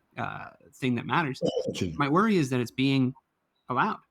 You know, my worry is that if the tape gets put up on a giant fucking monitor in a big stadium seating type room every week, and you don't give a fuck that everybody's looking at you just like run ass routes and like not like run your decoy routes like like shit, where like you can tell that the cornerback just leaves you there because he knows that it's going to be a run, or it's designed to go to the other side of the field or whatever it is. That to me, it's like, dude, come on, like you got to call his ass out for that, and it's been like this for a few games now. Bad sideline demeanor, doesn't seem to be communicating well with the franchise QB. And it's like, bro, honestly, there's situations, Davante Adams, if you're mad that Gardner Minshew is throwing you the ball, everybody's going to understand. Everybody's going to understand. It sucks. Your life fucking sucks right now. Like, Gardner Minshew sucks. We saw you do the tape of Jimmy G, like, trying to get you killed. The man who kept the least amount of receivers safe in his whole career and himself safe in his whole career. Fucking kamikaze Jimmy. Yeah, all good. Everybody's cool with it, right? Like, everybody's fine. If you turn on Caleb Williams, like, no one's going to be on your side. That's not going to go well. No one's going to be on your side. Like, everyone's going to be like, dude, he's a fucking rookie quarterback. Like, he's trying his fucking best. Shut up. Try hard for him. That's what everyone's going to think, inside and outside of the Bears organization. So don't pick that fight, first of all. Secondly, I mean, he doesn't care because he got his bag right. But you know what? NFL contracts, hate to say it, DJ. I mean, I support the working man, but they're easy to get out on the back end. Like that back end money isn't fucking guaranteed, my friend. Maybe. And I think we said a little bit earlier in the show, we was going in all the different directions, but I'll bring it back up. Maybe they throw him out as a carrot for Davante and say, here, Vegas. Great, and take DJ Moore and we'll get Davante Adams back in return. Have Devante, Rome, and Keenan Allen. That'd be beautiful. I just can't. It's like, watch out. So don't put those evil thoughts in my head, Ricky Bobby. My God, especially because he's a former Packer. Like I would just be. I'll be so tight. Listen, yeah. Here's the thing I like about the Bears, and I just want to be on record with you guys going forward. The defense is good. Defense is really good. Really good. Yeah. I said it going into the season. The secondary is not even playing up to their standard right now. We can stop the run. Our linebackers are there on every play. Brutal. The pass rush is getting better. The interior is getting better. Those guys are young, but we have a fucking 6'7", 355-pound defensive tackle that, even if he sucks, he's still huge. You know what I mean? Like it's just one of those things. The blocking was better because we weren't having a lot of wide receiver blocks. There's still moments. There was a moment, and this resulted in a first down, but it's one I wanted to point out. Caleb swipes away his back, and he goes empty backfield. And it's like a decoy run on the outside by DJ Moore, by Swift. And Rome Odunze's on the secondary outside, like backed up. And then Cole Kmet is at the kind of the bubble screen area. He goes into the bubble screen and blocks. And then we go to Rome. And Rome makes like the first down. He makes like 5 yards. Everybody claps. But I'm like, just switch those two guys, please. Like, have Kmet be the one who catches that ball. Because like that's a situation where your tight end bulldozes the first guy. You get a 2-second block by a wide receiver and he's fucking gone. Like he just slashes across the middle. It's all over. On that note, I wish they would use Rome Odunze. I was actually talking to your buddy because we were talking trades, Bobby, where I was talking to your buddy Mike about this. Rome Odunze is a stud. Like he is a fucking stud. He's just not being used correctly right now. He needs slashing routes across the middle where he can make tough contested catches. That's the kind of game that he plays. That's the kind of game he played in college. His contested catch statistics are insane. Like he basically won 93.8% or something like that of his like contested catches in college. Like it's crazy. So what you need to do is you need to put him not necessarily in the slot, but like not as your primary slot guy. Trips, put him on a little bit on the outside and bunch. Like just give him little inside out plays where he can make the Tom Brady catch. You know what I mean? Like Tom Brady would have fucking loved this guy. I swear to God, he would have fucking loved him. So, but we're kind of trying to use him like a bully outside. Like, we're trying to put him into weird little bubble screens and going over the top to him, but we're not switching him onto the right guy on man coverage. We don't read the zone versus man stuff super well defensively. That would be my one critique, but Caleb seems to be able to see it. He seems to be able to see it already, which is it's okay. It's going to be okay. I think they were playing the scoreboard a lot too in that game. There was a lot of decision making down the stretch where it was like, all right, we're playing the score here. Like, let's just get it done. I don't know if it would have gone the same way if Puka and Cooper Kupp were in there, but I don't know. I thought the defense looked okay. You can finally get a Swift game too. Swift road program. Well, they used him fucking correctly, dude. And it's like they had Roschon Johnson out there running north south. And you know why that's a good idea? Because he's a north south back, right? And he always fucking has been, and he's good. And Shane Waldron's coming out and being like, yeah, I mean, Khalil Herbert's like obviously our goal line back. I'm like, Khalil Herbert, I just took Khalil Herbert out of my pocket. Khalil Herbert's fucking tiny. What are you doing playing to him? Are you fucking stupid? And then DeAndre Swift, he's a gadget back, dude. Like you use him on counters, you screens use him on, screens, stretch plays, like, and they're running them in the lanes, like, they're running them up and down. It's like, guys, like, it doesn't work like this. Like, if you're gonna run a West Coast zone offense, then run it. Then fucking run it. Like, the DeAndre Swift's perfect for that. Go fucking do it. Like, what are you doing? To your point about Kellen Moore getting too cute. I mean, Waldron got cute a couple times in this game, but I appreciated that they were like smart times to do it. Like the times where it's like, we need a third down. We got to do something that we know they're not expecting. We got to keep the defense on their toes. Caleb is running tempo well, which I want to see more of. Obviously, like that's the thing to do to tire out defenses and march down the field. If you can do that effectively, great. We got a guy with a good mind under center. And last thing I'll say is he was under center a lot more, which I think for a rookie QB, let's start him out there. Let's give him a little bit of fucking room to work, play actions, rollouts. Like, let's give him a few plays to just get him into the goddamn game, because I love that they have a lot of faith in him. I really do. But making him into Tom Brady's fucking throwing package, like week 3, is a little much. Don't you think? Like, yeah, like empty backfield, like, like switch to pistol, switch out 2 guys. It's like, guys, just under center. Let's just get into the weak or the I formations once or twice to just get him a few yards and put him in decent situations. But I appreciate that they trust him. I think he's looking better week on week. And I refuse to believe that it was the number 2 pick in last year's draft. It is truly the special talent coming out of that year, because he has looked great. And we will come on and talk about them. But let me roll through the honorable mentions. Chargers looked okay, right? That Harbaugh defense looked all right. They played the Chiefs. They played them to a competitive game. Fair enough. Bengals offense is looking like it's rolling. Defense is pretty bad still. Jump in if you have any hot takes on any of these teams as I fire through them. Falcons, Kirk still looks a little stiff, lost, but he looks a little stiff, and he's not fully utilizing all the weapons they have there. But they did beat the Saints, and Bobby, it seems like you're high on them, so it is a win against a team that's put up a lot of points. Even though I think we all knew that Derek Carr was going to become, turn back into a pumpkin at some point, probably sooner rather than later. It was actually a close game, unlike most. Yeah, it wasn't bad. Falcons have the Bucks next. I think we'll see a lot there. I think that people are pretty high on the Bucks right now.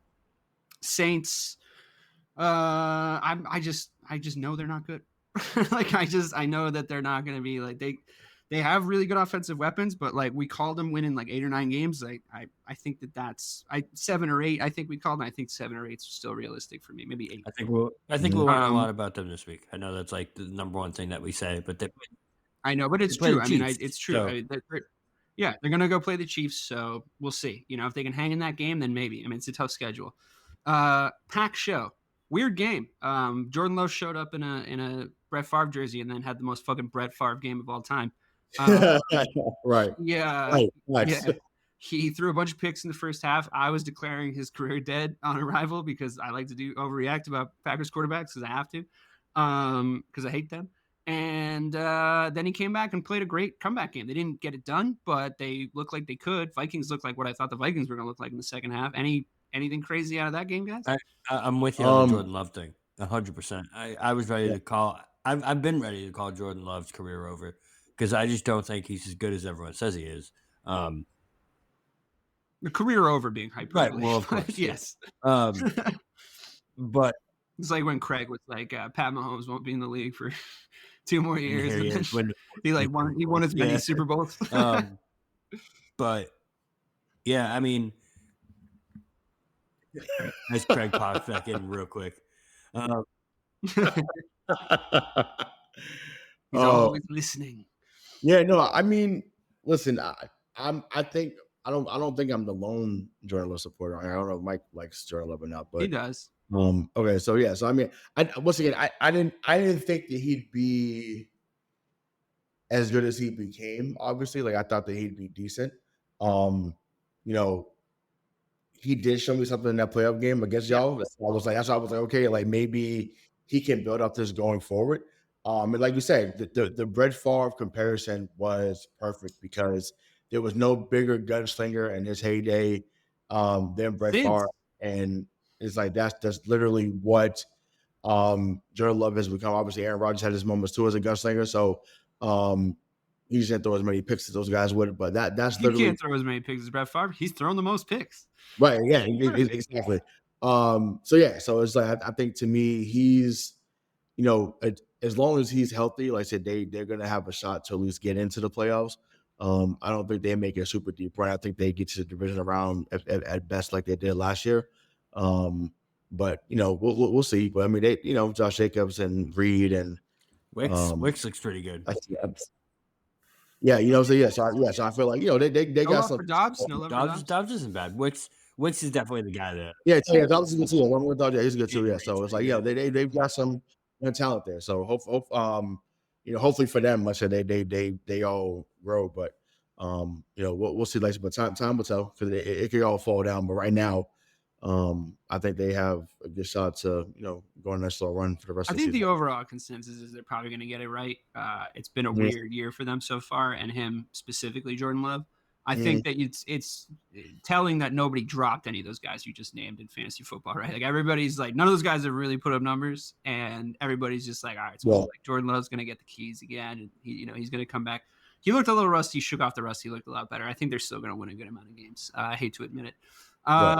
Okay, moving right along. Can we have a brief talk about the Colts, or should we wait until in the context of the Steelers when we get? They're so weird. Are they weirdly good? Yeah, I mean, go ahead, Bobby. Go ahead. We don't know what Anthony Richardson is. I think it all comes down to him.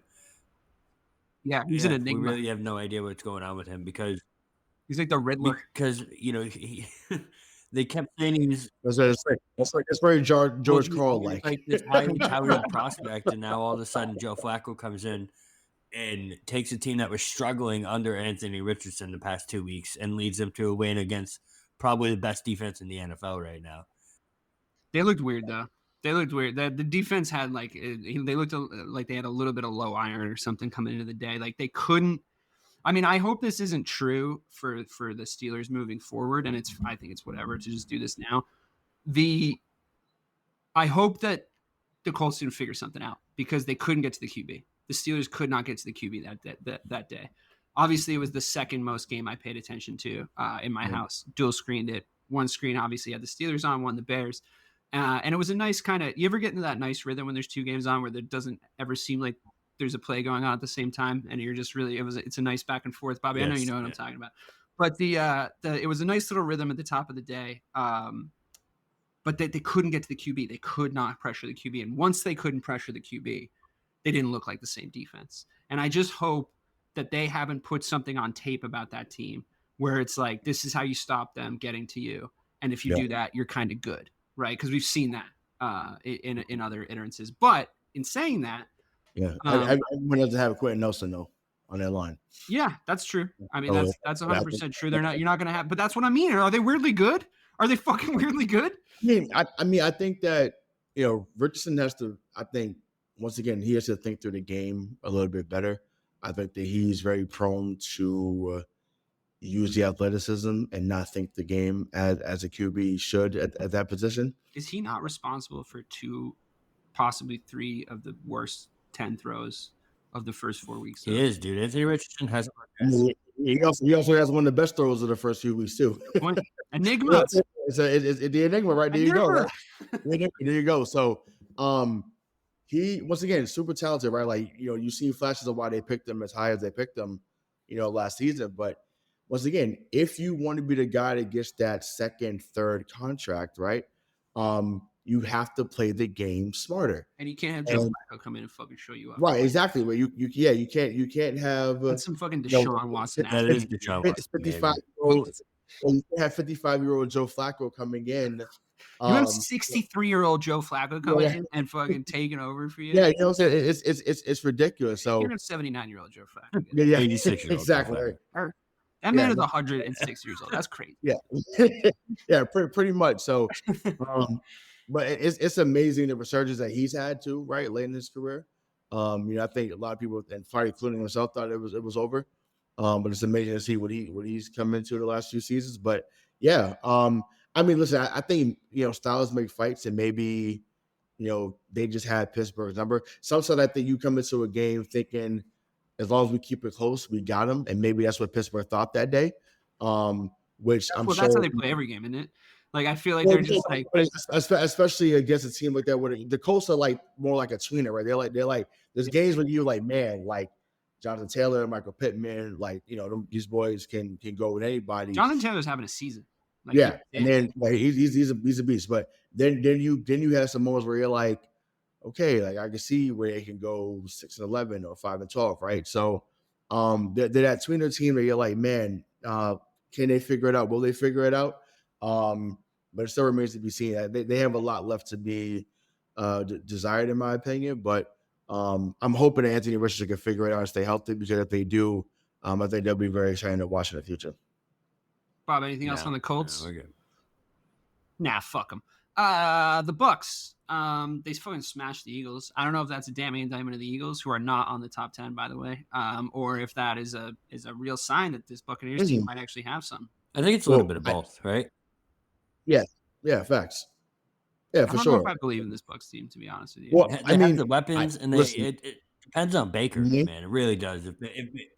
That's my point. That's my point. Like, I think that's why he's been all right. He's figured it out down there. I'm sorry, like he's figured it out down there. He shouldn't be saying things like it was stressful when Tom Brady was the QB here. Like, don't go on that. To me, like, Baker's thing is like he's a little short-sighted. He's excitable, and he's done good over the first 4 games in the regular season of the 2024-2025 NFL season. And then he's coming out and saying, I mean, listen, I'm willing to give him the benefit of the doubt that maybe this is excitement, or just slip of the tongue, or maybe he regrets it, whatever. You come out and you say something like Tom Brady when he was here. The vibe I get from everyone that is still here, which is fucking everybody, actually, they've kept like the majority of that team together. It was stressful, it was like stressful, and I really liked Brady's response, to be totally honest with you, because it was amazing. I'm paraphrasing, but it's the best thing he's done as a media pundit all fucking year, when he came out and he was like, yeah, it should be fucking stressful. If I wanted relaxation, I'd take my kids to fucking Disneyland. I was there to win Super Bowls. And honestly, motherfucker, you look stupid now, because the GOAT came out and said, I was there to win. And you're just like, I like my teammates, and we've looked pretty good across the first 4 weeks. Shut up, dude. Yeah. Don't say that shit. I mean, I think what it was too, right? And once again, that was, if we get that type of Brady, I'm here for it, right? For the rest of the season. That's the case. Oh yeah, I liked it a lot. That's the guy we all thought we were getting. They didn't tap into the cycle, Tom, because that's what we need. Be the character. It's all about making a character. Be the character. Yeah, be the character, right? Exactly, right. Be the heel, right? I wish he called him a pussy. That's what that was the one thing I thought was missing. The one thing, it was the best moment of his whole media career so far. I mean, as short-lived as it is, so far. I literally thought he was like champing at the bit to be like, fuck that guy. I really liked it. Yeah, exactly. Yeah. But as far as Tampa Bay goes, I feel like last year, I think I was super low on them right away, but then I think they beat Minnesota early on last year, and then they won their first 2 games, right? So it was like, oh, okay, people started looking at them a little differently. Then obviously they get to the playoffs. They beat Philly in the wild card round. Mike Evans is who I want to tell the Bears organization that Rome Odunze is. Like that's who I was talking about with it. Yeah, I mean, eventually he goes to that. That'd be my ideal ceiling for him, to be honest with you, is to become like Evan said. He's so much fun to watch. He's Mr. Awesome. He's Mr. 1000. Is it 11 straight years?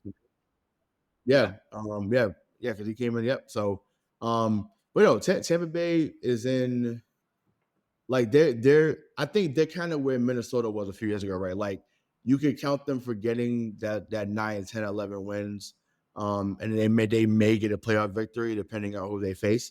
And once again, when you have a Hall of Famer and Mike Evans, when you have a really good number 2 and Chris Godwin, you're obviously your play and your style of play is going to heighten a little bit, and that's what we've seen with Baker. And there's some other quarterbacks we'll talk about as it's a a good fit. I'm not saying it's not a good fit. Sneaky good division, the NFC South. Bucks. I can't believe Yeah, you said that. yeah. It's I mean, granted, good it's now, also dude. We fucking absolutely dog walked them for the last it's two up, but predictions. It's sneaky okay now. You got the Saints, the Falcons, and the Bucks. Yeah, but They're all mid though. Friends. They're all mid though. Still, like think about it. They're all none of them were winning shit. Yeah, it's true. Come I mean, on. they're not doing anything, sucks. but it's sneaky frisky. Right. That's what I mean about the Bucks. Like I think the Bucks are like probably they're a more annoying date on your calendar if you're playing them now. I agree. They've looked all right. They're their skill guys can make your fantasy squad. I get it, but I don't know. Like, I mean, I think what's I love how there's not. It's just like I don't know. I'm not sure. But you do though. Yeah, I know exactly what you get to. You get to play the Chicago White Sox of your division of the NFL every twice a year. So it's like Panthers. To me, it's like, yeah, it's wild. It's wild. Bears are playing the Panthers next week. We have too many it'd be so embarrassing if we lost this games on our schedule this year.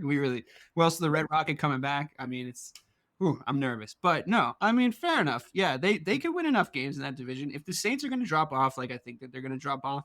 If the Panthers are as beatable as they definitively are, despite looking a little better since they switched out Bryce. Yeah, I mean, I don't know. We're probably going to see Baker Mayfield in the playoffs at this point. I wouldn't be surprised. Could he have one frisky game? One frisky? Yeah, I mean, there's not 8 teams better than them. Not right now, anyway. Yeah, there are. No, it's 18. I'm saying 8 full. I'm saying in the NFC. I'm saying they got there. What is it? Yeah, where they're not going to make the playoffs. The NFC is fucking trash. That's the problem. Fucking sucks. Sure, that's what I'm saying. So there's not. And once again, no one had them being Philly last year. People thought Philly was going to mop the floor with them. Yeah. And they came in there and beat them. So everybody's been down on Philly this year, though, for good reason. No, right, but it's based off how last year ended, right? Yeah. And then I think you brought this up, Dave. Like how you lost or how you lose in the postseason, and then that turns into like that shit matters, bro. So that's what I think that's what we're seeing right now. And then couple that with injuries, couple that with your quarterback not getting along with your coach, but what hurts is Sirianni. It's a recipe for disaster. And once again, they lost by 17. It seems that Tampa Bay got the number right now. Yeah, but that's just what it is. I mean, those are all fair points. I think I just think I'm reticent to believe in Baker Mayfield. It'd be funny if he could do shit over there, but I don't know. He's playing all right. He's playing okay. Lastly, in the honorable mentions, I don't know if you guys have anything extensive about the Cardinals. I was personally disappointed. I really thought that was going to be a better game. I thought that they were going to look a lot feistier against the Washington Commanders, but it was one of those games where you're like, are the Commanders fucking good? That offense looks. That's maybe objectively the most fun offense to watch over the first 4 weeks. I think that'd be kind of tough to argue with. They've been electric. I've always loved McLaurin. I think they've punted. I think everybody has 3 times in the last 3 years. Yeah, and I think I think that it's worrying to me. When was the last time both the first overall pick and the second overall pick were both quarterbacks, and they were both really good? I don't know. I can't think of it. So I'm a little nervous. But thinking about it, I do think the kid is really talented. I'm on record that Cliff Kingsbury falls off in the latter half of the season, but they have looked electric. I don't know if it's that damning about the Cardinals lost. He was a play caller. Wasn't the issue? 42-14 is pretty damning, though. As a play caller, he's fine. It's the can you lead the men in the locker room? He's not a great leader of men, but that's why he loses them second half. Right. So no, I'm saying, but if you're saying, hey, I just need you to call plays and just focus on that solely and develop the quarterback. Absolutely. No, I'm talking about him as an offensive coordinator, though. He also falls off. His offenses fall off in the latter half of the season. The numbers are there. So to me, I don't know why that is. I think it's that. And I think it's a big part of the reason why the Commanders are doing good. It's why I've been dying on this hill, Bobby. We talked about this last week. You remember? The offense is really simple. It's a really, really simple offense, and that's not necessarily a bad thing. But it's who was the team? Who did they play last week?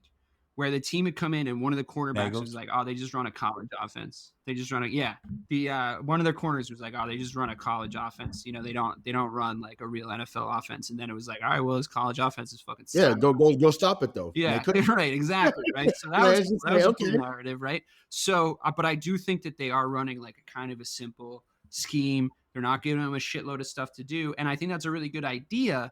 But it's also probably why the Cliff Kingsburys of the world sort of tail off towards the end, because it makes it a lot easier to figure out what plays they're going to run as you get more and more tape. Yeah, I mean the read option, he's run a few times and he scored on that Mir Jalen Daniels.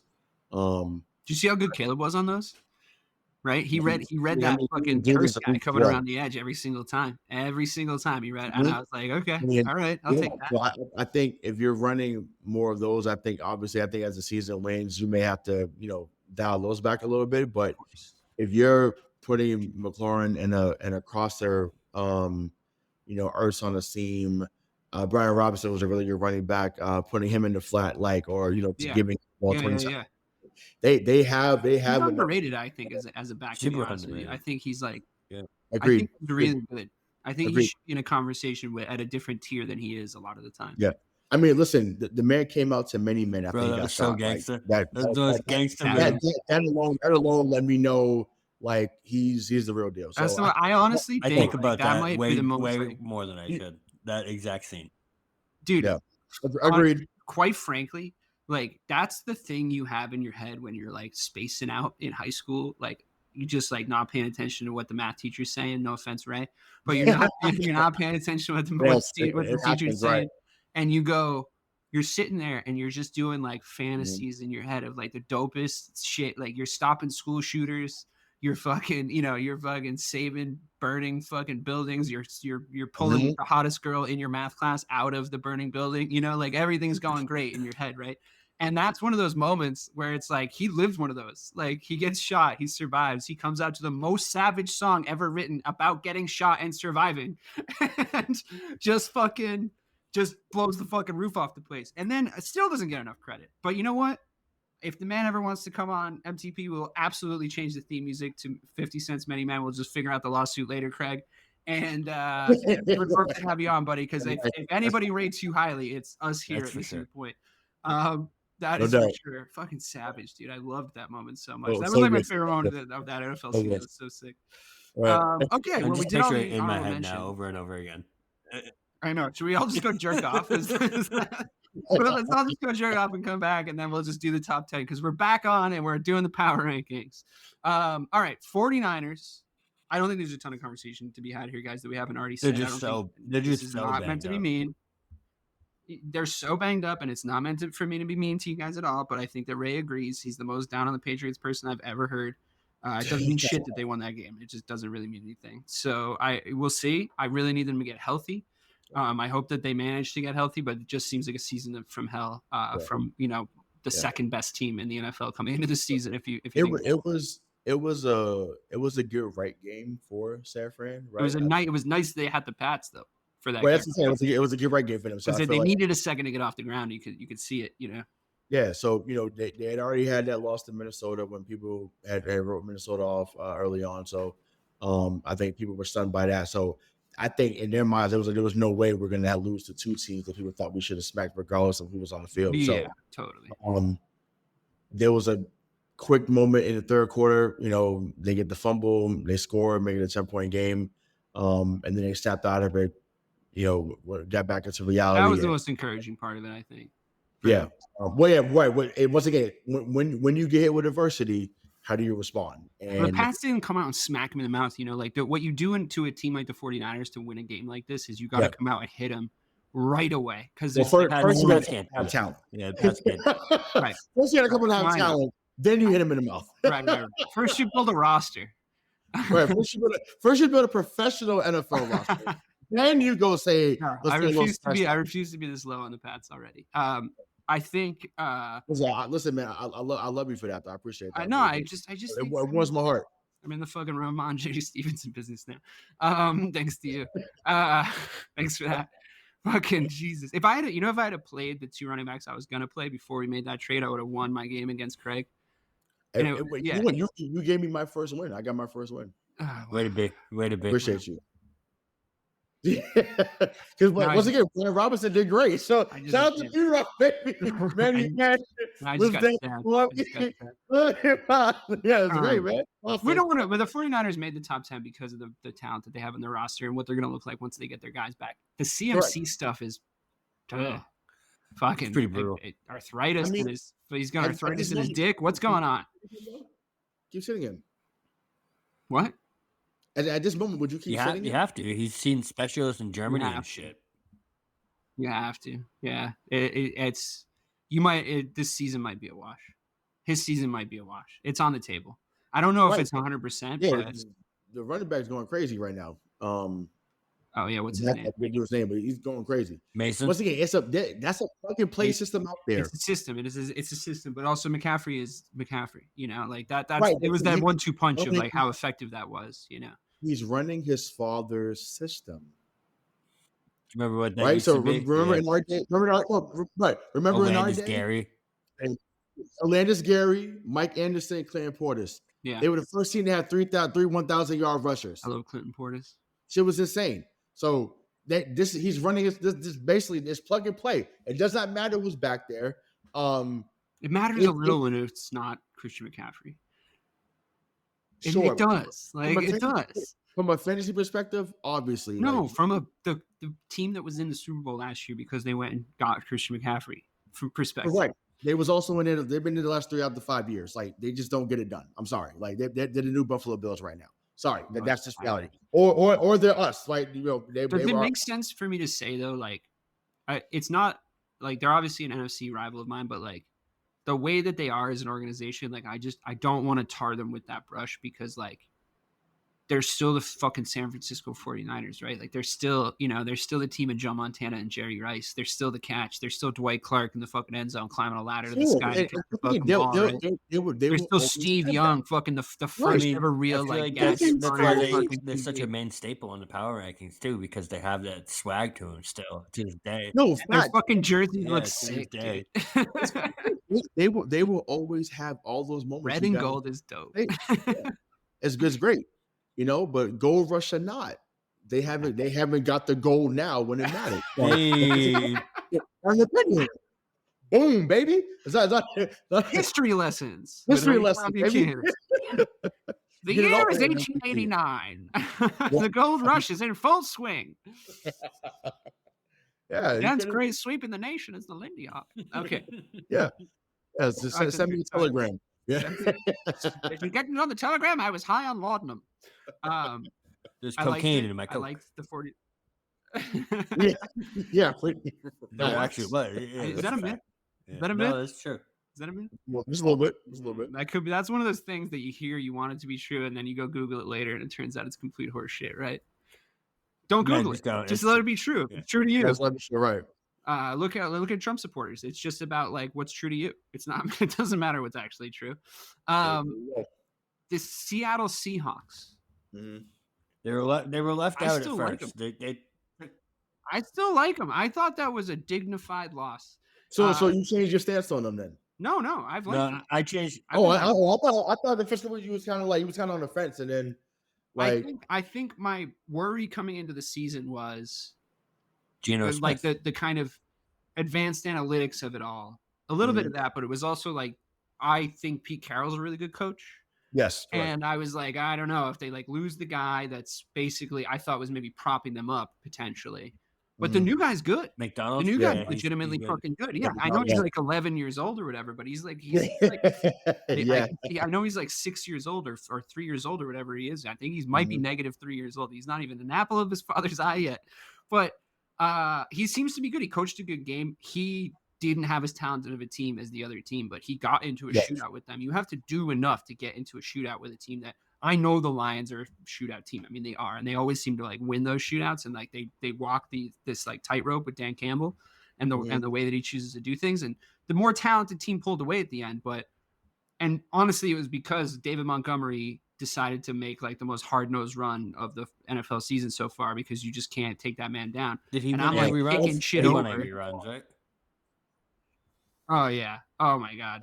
Sick. But I hate that we don't have him in He was Chicago. good for y'all too, though. He was good. I didn't want to let him go. He's been solid his whole career. So it's one of those things where it's like you let David Montgomery go, but then you pay 32 for fucking DeAndre Swift or whatever, and it's like, why didn't you just either pay 35 for Derrick Henry or keep fucking David Montgomery? You know what I mean? right. I thought Swift showed what he is capable of. I think he could potentially justify the price tag, but like I love Monty so fucking much, and like the way they run those two guys perfect in Ben Johnson's offense. Perfect. The way they it's just so plug and play for both of them. It's like it's the best. It's my favorite backfield. I think. I know they're a divisional rival of mine, but I really do like their backfield a lot. But we'll come on to them because they're higher up. We're talking about the Seahawks right now. They look like they can score. You know, they're a team that has very, very talented players. I really respected the fact that Campbell came out and was like, we're just going man on these wide receivers. We're just going to go one-on-one on these wide receivers. And I think the guy's name is like Davis the third. Pretty hard-nosed corner that was on DK Metcalf. And he was playing him tight. You know, it was kind of like the refs could call it or they could not call it. But I don't know. DK Metcalf's like 900 feet tall and like a fucking 400 pounds soaking wet. So, you know, you got to do what you got to do. If you ain't cheating, you ain't trying. I thought he played a good game against him. He seemed really emotional at times, which, you know, was encouraging to me. And I thought it's a ballsy call from the Seahawks to be like, fuck it. We're playing DK Metcalf 1v1. And you're going to lose sometimes. But here's the thing. You're going to lose sometimes to DK Metcalf in the zone too. Like he'll fucking slice you up in there if you give him a head of steam. Don't let him get a fucking head of steam on you either, right? Tyler Lockett, they sort of kept him quiet, you know. I think, and he obviously had a couple big plays, but for large swaths of the game, I respected it. I thought the Seahawks looked pretty good having Walker come back in. I'll tell you that much. I think that they got Charbonnet and Walker are a pretty good tandem in their own right. Yeah. Do I wish Swift was a better quarterback? Yeah. What? That's a pretty good liquor too. Yeah, that just sounds like a liquor. yeah, pretty. Yeah, they're both great. I think Geno Smith broke the record for like the most passing attempts for Seahawks ever in this game, which that's crazy. Yeah, 50. I mean, they haven't really had even before we would watch them religiously. Like, I mean, what Jim Zorn back in the day? Yeah. Dave Creed. Even Russ though. Russ, right? You know, like it was pretty much like Russ. A great Russ game was like half the back, you know. So yeah, no, we're gonna score. Yeah. But a really lethal Russ game, like when he was when he was going on his like championship runs, he'd get you for like he'd be like 22 for 27, like 2 TDs. And like 280, yeah, 58 yards rushing and fucking like 250 yards throwing, whatever, you know. And then you just be like, but that they killed you, right? Because like the Legion of Boom and like all the way the defense was playing and the way Marshawn Lynch played, and like you just look at all these other things. I mean, Russ was great, but he was like an efficiency guy, right? Yeah. He was like a make plays to win guy, but right. He wasn't like a big air raid dude at any point in his career. But I mean, I don't have it in front of me. I didn't write it down earlier, but I think Geno threw for 390. 395. So 395. So, and this is just to take a shot at New York again because I love to, just like how Dave does with Green Bay. Jets fans got to be sick. Got to be. You got to be sick that a guy that you drafted second round out of West Virginia, that Rex Ryan thought that eventually he'd be a decent quarterback. You know, obviously, you know, and like I said, gave a great press conference. Hey, they wrote me off. I didn't write back. Dude has been amazing in Seattle. I can't believe, once again, him and Baker in that same category, right? Like guys that you thought just wasn't going to figure it out. You know, once again, I think that I would take Evans and Godwin over Lockett and Metcalf. Even though Metcalf can sustain it though. It's a must. But he has though. No, like, but I think didn't he kind of said, yeah, thank you for that, but I forgot about him too. But yeah, it's like he tapered off pretty hard. Like the game tape seemed to catch up with him a little bit last season, don't you think? Sure. Yeah. I mean, regular season wise, yes. I mean, yes. Obviously, what you do in December is what's going to be etched in our minds as fans and attendants. But I mean, once again, I don't think his play or their play in general is sustainable. You know, come December and January. But I mean, I think that just coming up to that, it's amazing to me. Once again, he plays so well that it earned him another $100 million deal, you know, like that's incredible in itself. Like that alone. Would you be like super happy if your team was signing Geno Smith to a $100 million deal though? No facts, but I'm saying like You obviously. know what I'm saying? I'm not trying to be a dick. I just no. I mean, I get it, but I'm saying I'm saying for him as a person. I don't mean the organization. Like get the you fact back. that he found a way to get back to the bag. You said like I just to me, the trajectory or the redemption arc, as they would say, has been something to watch. Has been incredible. I agree. regard. I mean, I'm happy for him. I'm not trying to be a fucking hater. I just like to me, it's like No, you give me your opinion on it. So I like the Seahawks team. I like the Seahawks team from a talent perspective. I really like their receivers. I told you guys about that commercial I did at their stadium where I met Tyler Lockett. He was super cool. So I've always got a soft spot for him. I'm looking right now at the little thing he autographed for me. So I want them to do well. I'm not trying to be a dick. I got Kenneth Walker on my fantasy team, the third, not the second. I don't think he would net me many points at this point, but I think I want them to do well. It's just like that. It's that you're right that it's the same as like the Baker Mayfield situation where it's like, I don't know, like people are coming out with theories now about the modern NFL. Is quarterback play like as important? Like Brock Purdy, system guy, got to the Super Bowl. Like this, you can be this guy, you can be this guy. You look at Sam Darnold, like he's just. But to me, like I've just been conditioned, like quarterback play determines like what tier of team you're in. You know what I mean? Like how good your QB is. Like, it just does, right? Like, so, but that's always been, and I think, and it's not to say he's not playing well. I'm not saying he's not playing right, well. but I mean, we get brainwashed, right? Because I feel like they say like, oh, like it was different in the '80s and '90s. No, it wasn't. If you didn't have Joe Montana or Troy I'm trying Aikman. I'm trying to think what.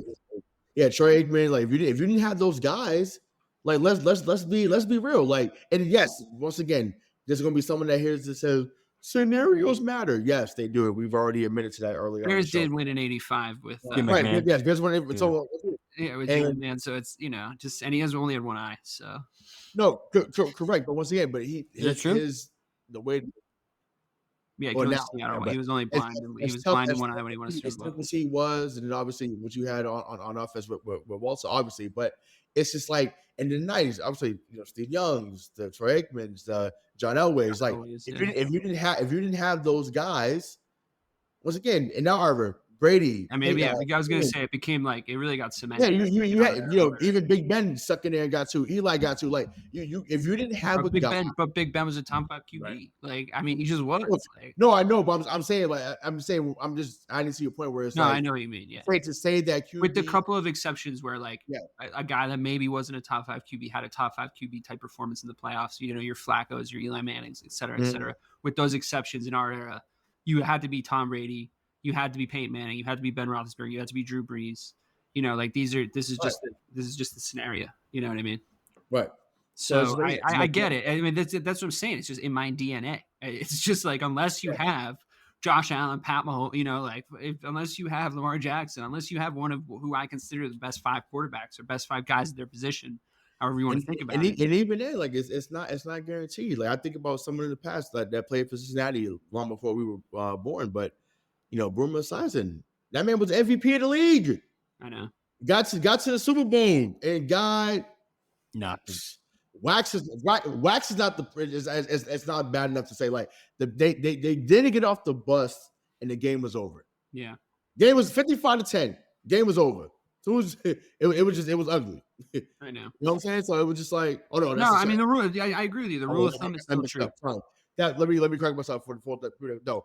55-10 was the Chargers Super Bowl when they smacked the Chargers with Steve Young. They beat Cincinnati lost to San Francisco in '88. John Taylor scored a game with a touchdown. It was 23-16. Sorry, but either way, Encyclopedia Britannica back again.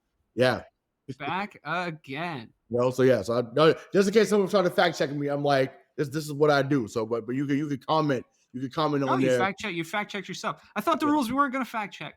You fact checked yourself. I mean, you can't. Nobody can get on you if you're the one making sure to correct everything. Can you name the '85 scoreline? 46-10, right? Yeah. Patriots on the receiving end. Unfortunately, fortunately for you, but yeah. You know them all, apparently. I only know that one. Shuffle. Damn. Yeah. William the Refrigerator Perry. All right, great. Yes. Great. I love it. We already talked about the Commanders. I think they're interesting to watch. They're now on the. They're making every primary TV. If they're on, they're on. They're good. They're fun. They're fun. If they're on, they're on. I agree. But we have talked about them.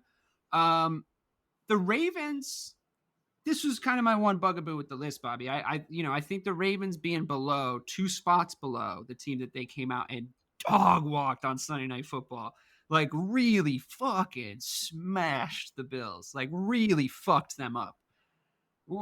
2 spots below them. You really think the Bills are that much better over the course of 4 weeks? It was just a matter of where they were previously, I think, because the Bills were already up at 2. Yeah, you can't drop them down 2. You know, I get it. I get it. You're trying to just be a matter of the reasonable. list. Yeah, I understand. and listen, we were already catching. This time last year, you would have punished the Bills. Like, you would have been like, fuck them. Hey, I'm a much more reasonable man than I was last year, okay? There you go. Let that be on the record for all listening. He's a much more reasonable man now. You can see it in this power rankings reflected here, folks. I mean, the Steelers are a part of the power rankings still, and they lost. So, I mean. Can't even believe it. I'm besides myself.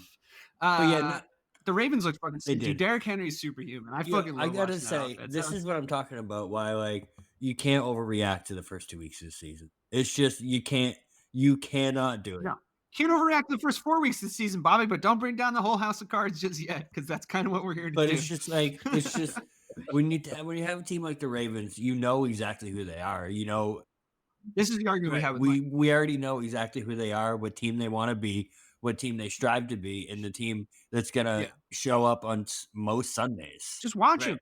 Just watch them. Just watch them play. Like, I know that they started off 1-2, but just watch them play football, dude. Like, if you want to go and look at their record and say, my hot take is they're not good, you're wrong. And you're wrong because you didn't watch them play football. Like, they had one bad week. I think so far, to me, they haven't looked themselves 1 week, and I think I think everybody gets one.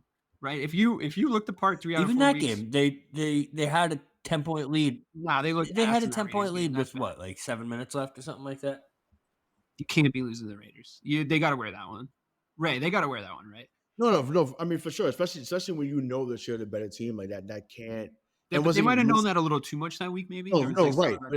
Losses happen that we speak about all the time. Like, losses happen, and once again, it's not when or where you lose; it's how you lose. And like you said, Bobby, you having a 10-point lead in the fourth or whenever they had it. Like, you can't be up 10 and blow it to that team. Once again, this is not Kansas City. It's not Buffalo. It's not any other team that's a perennial contender and on either conference. So that can't happen. And once again, it is any given Sunday, so I get that. But at the same time, like, I think that's the L. Like DK said, you have to just take that on the chin and just keep it moving. But I mean, they've been great. Once again, when you come out the way you came out Sunday, after people had their season dead to right, thought it was a wrap.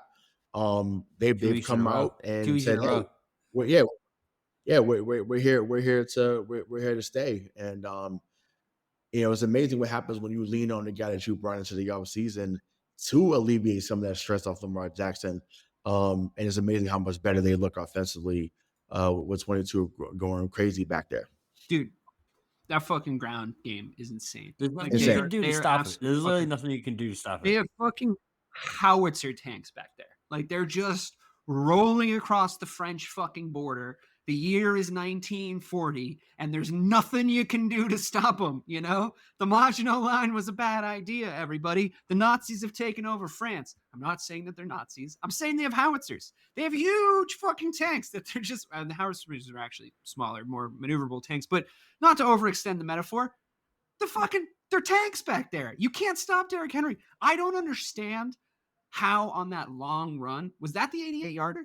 Yep. Yeah, that was the 88-yarder I was thinking of. Okay, cool.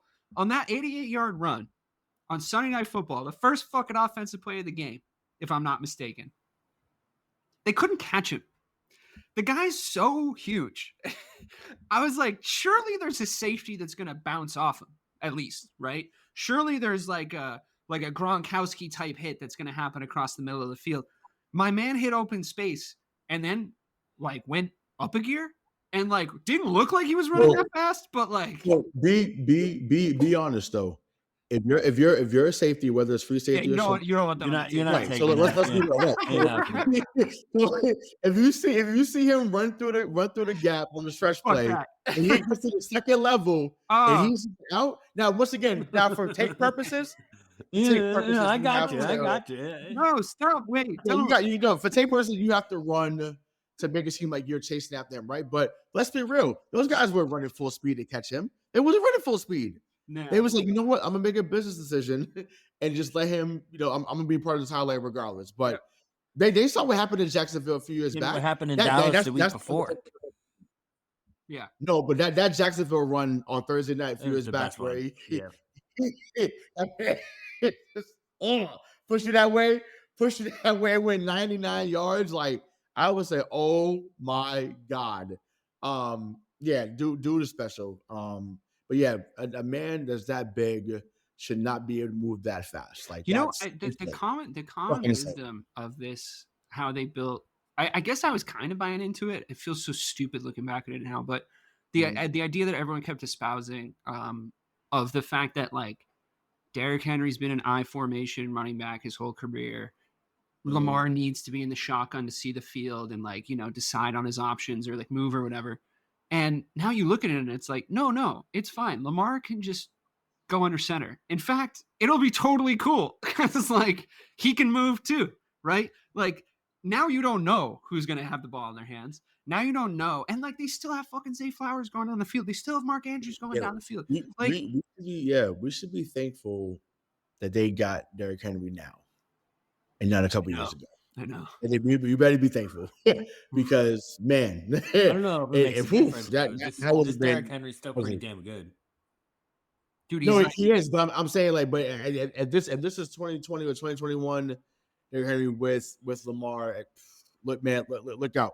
No, I agree. I mean, it's like, man, it's. I think you can go Derrick Henry's career based on like the size of his ass, and like I agree that like slightly smaller ass Derrick Henry was like lethal on the Titans. And I know he's dragging a wagon right now, but watching that thing streak fucking 88 yards, just absolute, he looked like fucking Beyonce in the fucking Crazy video. Like it was like the thing was like gung, gung, gung, gung, gung, gung, gung. And I'm like, Jesus fucking Christ, look at the fucking size of that guy.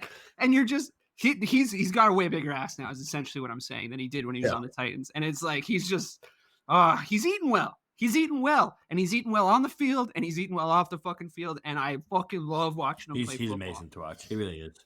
Oh God, so fucking sick. He looks good in that. To take a Bobbyism, he looks good in that Ravens purple too. It looks like it fits. You know what I mean? Like when McCaffrey, it just looks like it fits. And also too, I mean, granted, it wouldn't have happened because he was already retired, but once again, be thankful that he didn't play with Ray Lewis either. Could you imagine? Oh my God! I mean, I know he had Jamal Lewis. Who was a great running back in his day. No, he was good. He was fumble prone though, and like, if that was Derrick Henry on that team. If that was Derrick Henry on that team, we would have had two bodies attached to that team, not just one. By Ray. So, there you go. Took you seconds. That's the second one tonight, baby.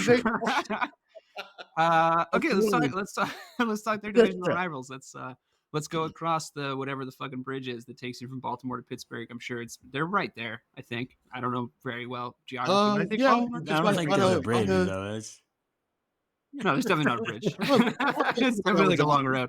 Leah's listening to this screaming into her phone right now. But yeah, let's go just down the 80. I think is the freeway where you can go maybe to Baltimore. I know that 80 exists in Pennsylvania anyway, but I liked the Steelers across the first 3 weeks. Like I said, I think that their defense they just kind of couldn't get off the bus to steal a Rayism like right after that. Like they really just couldn't get out of the locker room. It looked like they took him a second to get going. The Colts threw a lot of weird shit at him, and then what I will say is like what I've been saying about Arthur Smith all fucking year. Arthur Smith's a good OC.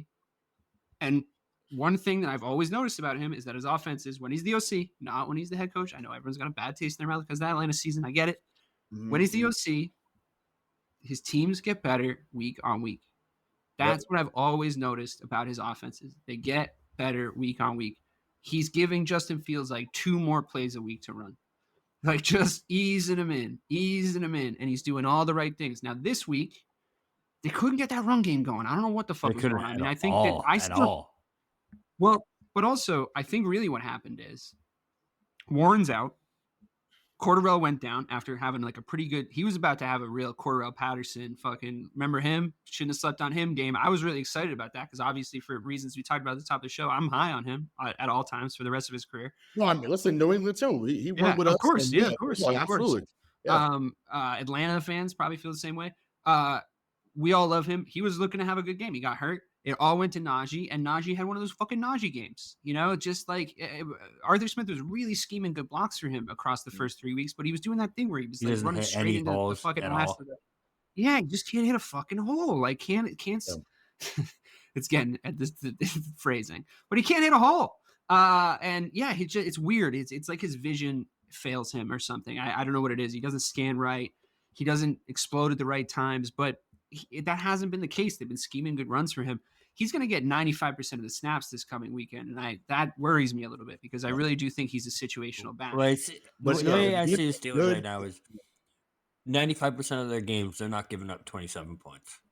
You know what I mean? Yeah, the defense was weird. It was weird. It was a weird week. But you're right. You're right about the line too. You're right about the line in Indianapolis, right? Like they're low key pretty good. But if you can get this offensive production from a Steelers team on a week-on-week basis, this team is going to be really, really good because the Steelers are not giving up 22. That's the level, right? They're not giving up 27 points every week. I can guarantee you that. No, and if they keep getting better, man, the sky's the limit. Well, to your point about Najee Harris being a situational back, that's why I was shocked that they didn't go after Derrick Henry to be with Arthur Smith. Because I feel like it would have been insane to have Henry. That would be fucking crazy, actually. He's perfect. You know what I'm saying? You still got Arthur Smith the head coaching job, that duo. Yeah, I know. Right, but I'm saying, with that Steelers team, like that's fucking. That's what I'm saying. And then you still do the Fields trade, so now you're still having that back row where Fields can run. We know he can run, so that would have been lethal too. That'd have been really lethal. You know what's crazy is Leah and I, the night before the game, we were sitting outside talking about our fantasy football lineups, and the Steelers come up, and we started talking about Fields, and I was like, I was on the podcast, and I was saying to her, I'm really happy he's going to Pittsburgh. Like, I think that they can get some out of him. Obviously, all this stuff in the offseason happened with, like, Russ is number one. Russ gets hurt. Now it's Fields. It's his job to lose, obviously. That night was like, there's a few things, though, that do come up with Justin Fields. And it's not me being a hater because he left, because I think I'm on record I was saying, like, I wanted him to succeed. Me and Justin Fields were still on good terms when we broke up. But he is prone to a turnover. That turnover is prone to be at the worst possible fucking time. And I've never seen him lead a fourth quarter comeback win. Right. So all three of those things happened that I said to Leah the night before, to the point where she was calling me a fucking jinx when we were watching it. Like, at the time, like, I willed it into existence. I was like, just keep your eye out, because, he still is like a little bit more mistake prone. All that stuff did happen. I'm not putting the blame of that loss on Fields. The loss is on the defense. Nobody that watched that game should be saying. I looked at the Steelers Reddit for a second, and it was like, Fields needs to, and it's like, dude, guys, the defense lost that game for you. But that's fine. They have broad shoulders. They can take it. They're a great defense. They're a great unit. They're going to be better next week. It's all good. It happens. Sometimes offenses win. The rules skew offense, so like it's going to happen. So speaking of which, just as a quick aside, why is no one talking about how bad the referees have been? They've been bad. They've been really, really, really, really bad. Yeah, like all the last few years, sneaky bad, now full blown. Looking for I know nobody wants to talk about it because it sucks, but like, do you remember like the year after the refereeing strike? What year was that? Like 2012 or 2013? Like they fucking, people were all over them. Like, they were like, oh, you went to go get your bag and now you fucking suck, because they had a bad year coming off that. Now everyone's like, oh, it's such a shitty call. I think they favor the Chiefs. Oh, whatever. And I just think it's like, guys, can we hold them to a fucking higher standard? I don't recognize a lot of them. I think there's a lot of new guys. Am I mistaken in saying that? There seems to be like a lot of guys I haven't really seen it before. It's the same thing with the NBA, right? Like, a lot of guys have been in there for, a long time, but then the guys that were the best referees, like, obviously they're retiring. So, but like they've missed some big calls, but it's these games where it's every play. Error, obviously, yeah. No, it's a part of it's human error, obviously, but I just feel like it's human error. But then it's like, there's some things where you're like, yo, like, they clearly, it was clearly pass interference, or a lot of bad people, a lot of mistakes. No call. That Yeah. Seahawks game. I mean, listen, I know I was high on the yeah. way that kid was playing, but that Seahawks game, like DK Metcalf was getting fucking mugged for the whole goddamn game. Right. And once again, I get that you see what happens is, and we do this in every sport that's a team sport, right? Like you referee certain guys a certain way. So where Gronkowski got ref a certain way, DK Metcalf gets ref a certain way, Megatron got ref a certain way. Yeah, it didn't fucking matter though. Yeah, you know what I'm saying? But it's just like, yeah, it didn't matter. But it was just like, bro, like you can't like ref the rule book, not the player. We're ref the game, not the content. Oh, ref the game. Yeah, exactly. Like ref the game. Like don't. I know exactly what you're saying. Yeah. Yeah, because it's Megatron, he's 6'5", like it's unfair. Like, no, well, sorry. It's not like the way it goes. He's a fucking monster. Sorry. Like it's not. I mean, I said it. I literally said it on this podcast about DK Metcalf. I'm like, I don't know. It's fucking tough because like it is. I understand your human brain goes that way where you're kind of like, fucking. I don't know. How else are you gonna play DK Metcalf, right? Like your brain does feel for the guy that's covering that dude, right? Like your heart goes out to him. Then jam. You're right. No, but jam him at the line then. Yeah. Well, you can't do that either. He'll still yes, fuck you up. No, I don't mean to say it so nonchalantly because obviously it's not easy, honestly. But I'm like, try some shit. Yeah, try some legal shit. I get it. Yeah. If you can't jam him at the line or play the ball. Or play the ball and chip him at the line. Like, guess what? Like, it is what it is. So, yeah. So either you get over the top help, or you play cover 3, do something. But hide a safety somewhere. Hide a safety somewhere to come out late. The man's 6'4", 240. Sorry, you're not doing anything on it. Sorry, that's a man. It's so crazy. And plus, we have the same name. All right. Well, that was fun. I forget what team we were even talking about. Oh yeah, the Steelers. Yo, the Bills look like ass, Bobby, and here they are at 1, 2, 3, 4, 5th. They look like shit. I know that they looked really good across the first 3 weeks, and like we've said about the last 2 teams behind them, the Ravens have lost one game they shouldn't have lost. The Steelers were given a little bit of a break, so I get it. The Bills came out, they played a good team. They didn't really look. It was one of those games. It's like whoever gets out of the blocks first, right? And it was impossible for them to catch up. The Ravens just kicked their ass. Yeah. Period. Point blank. from moment one. So I mean.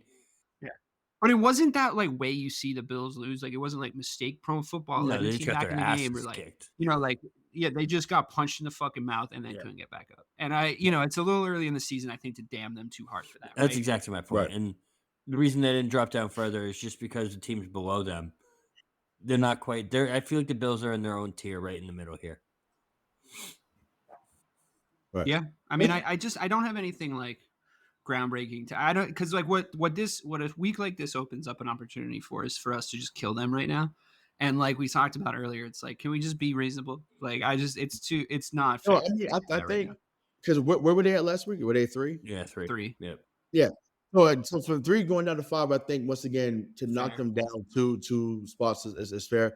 I think this is more of a like you said, this is more about, is this team going to be formidable, not just for the right now, but going forward? And that answer is a resounding yes, right? Now it's someone's gonna hear this tomorrow and feel a certain way. 1, thank you for listening, but 2, oh well. Love your wings. Yeah, exactly. You know what I'm saying? So I just think that they'll have their moments. My only thing with this is because I love all his pre-draft. I just want Keon Coleman to get on. He's good. He just but he really hasn't had a standout game yet. So I want him to have. Didn't he? Moment, so didn't he have a TD catch? Last week? That's what I'm saying. But I need one of those games where it's like, oh, okay, like Keon Coleman has arrived. I think he's probably really great for that locker room, but it's like another guy I tried picking up on the fucking waiver wire and I didn't get. Yeah, like I'm not getting any of my waivers. Right. You don't want to be a caricature of yourself, so you don't want to be a character out there. So just make sure. But they're spreading that offense around. Like if we're talking upside on their first 3 weeks, like I do think like this. I said before the season started, Stephon Diggs leaving will be good for Stephon Diggs and it'll be good for the Bills. And I think you've seen that play out because now that they can actually, Josh Allen, he's not under the pressure that he was under, especially last year. It was really telling to like try to make plays for Stephon Diggs. You know what I mean? It's like Josh Allen needs to be the number one there. You got to go out on Josh Allen's shield, right? Like whatever the Buffalo Bills are going to be, however far they get, whatever they win or don't win, that's going to depend on that guy. They're in the Josh Allen business, right? So when it came down to like Stephon Diggs bitch and whatever, it's Tom Brady. Who was it? Brady said it. What was that interview with all the QBs where somebody was like, I had this guy leave, and then you had this guy leave, and they were talking about all the QBs who had their wide receiver one leave over the course of their career. It might have been at the Fanatics Fest in New York back in August. I'm not sure. At one point in the interview, Josh Allen's sitting there, and they were like, "Josh, it's going to happen to you." And it does, and this is why this video is doing the Browns in the offseason is like Stephon Diggs goes to the Texans. Obviously, him being there as an additional weapon is great for them. It's great for him. He's got another touchdown catch this week. We'll come on and talk about the Texans, but hey, that's fine. The Bills' offense looks fine. I mean, this week notwithstanding, he's spreading the ball around. It's Josh Allen's world. We're just living in it, and they didn't give them a chance to make it Josh versus Lamar on Sunday night. They didn't make it that. They just came out and fucked him up. So. It was disappointing on the one hand because I wanted to see that duel, but there was no way that was going to go down. Like, Josh has gotten the best of him so far.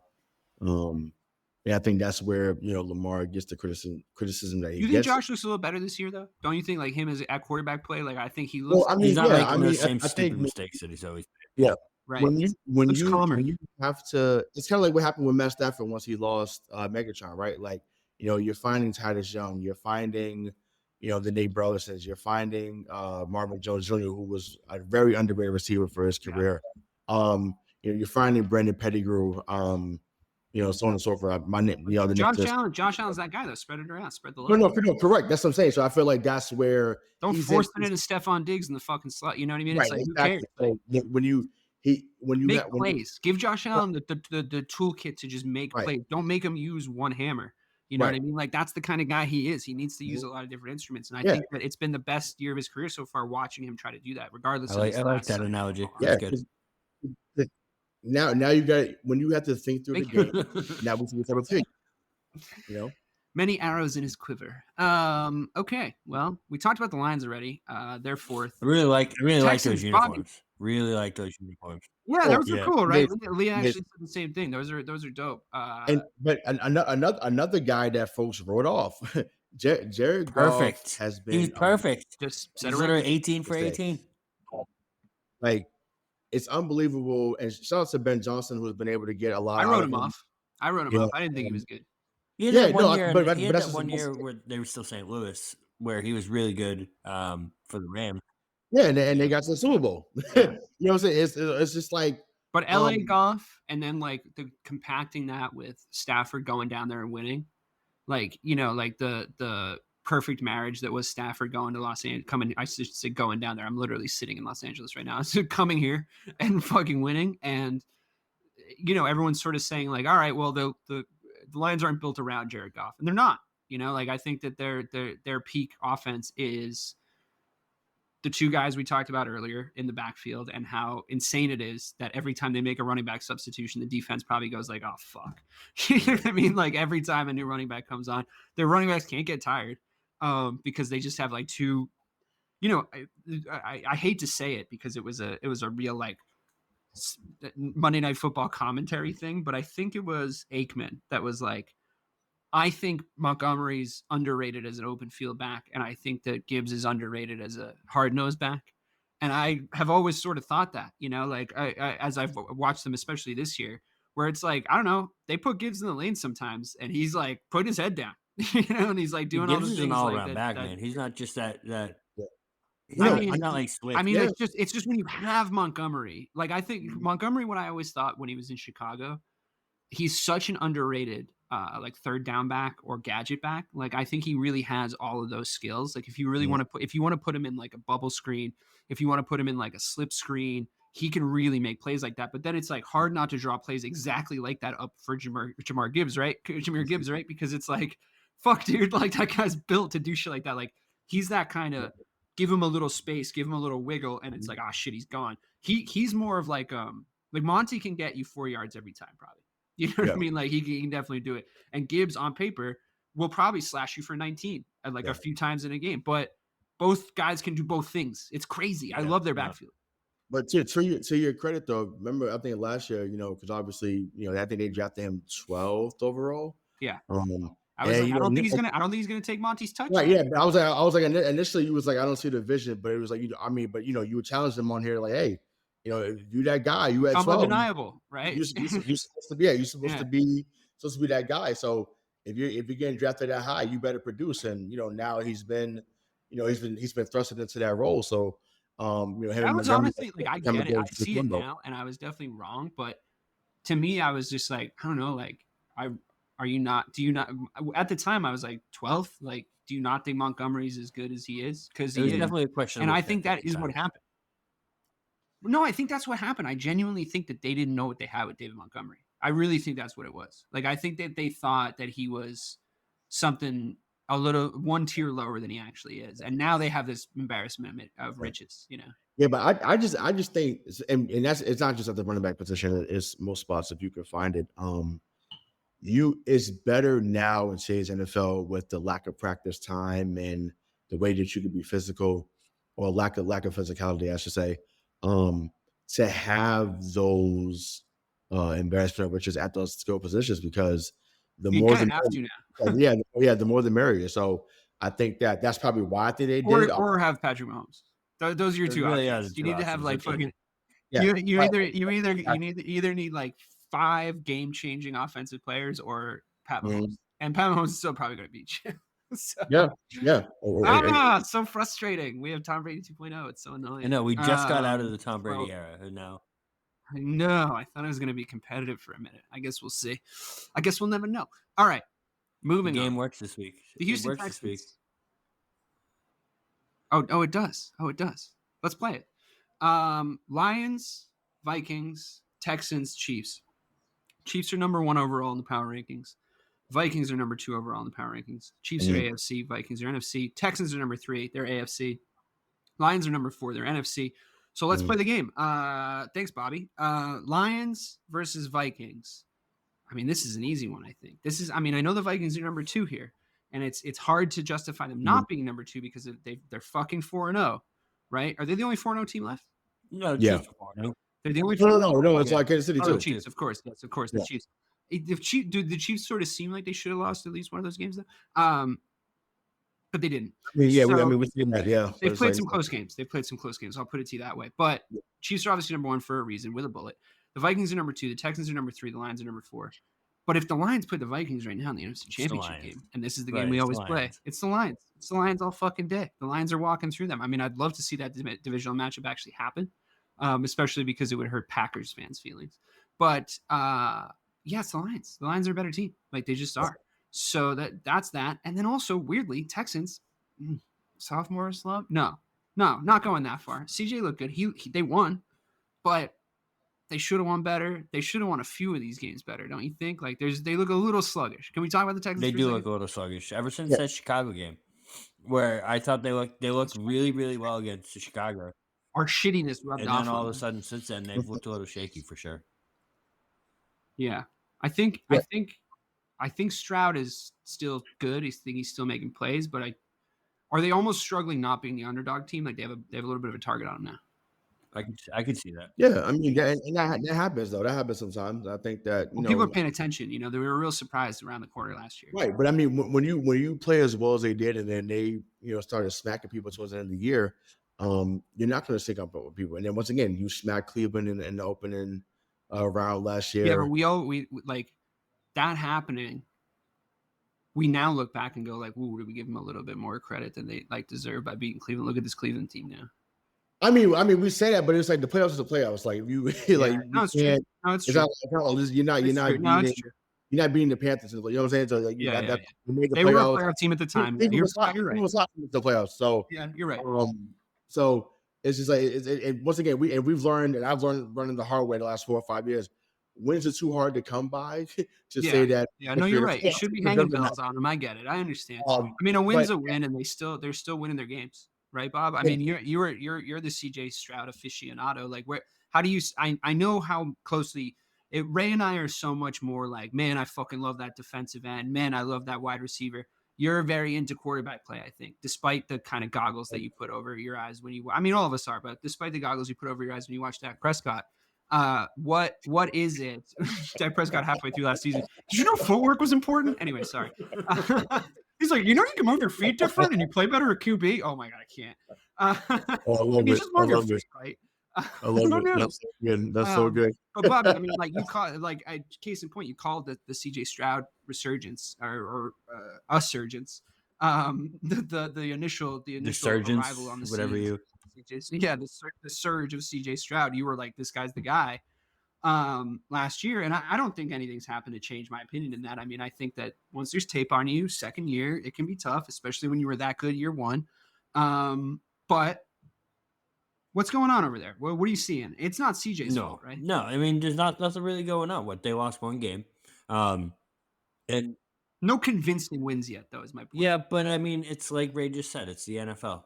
You play who's in front of you week to week, and it's too bad you guys didn't think that when the Steelers went 11-0 that year. But here we are. Well, that was a different time, a different place.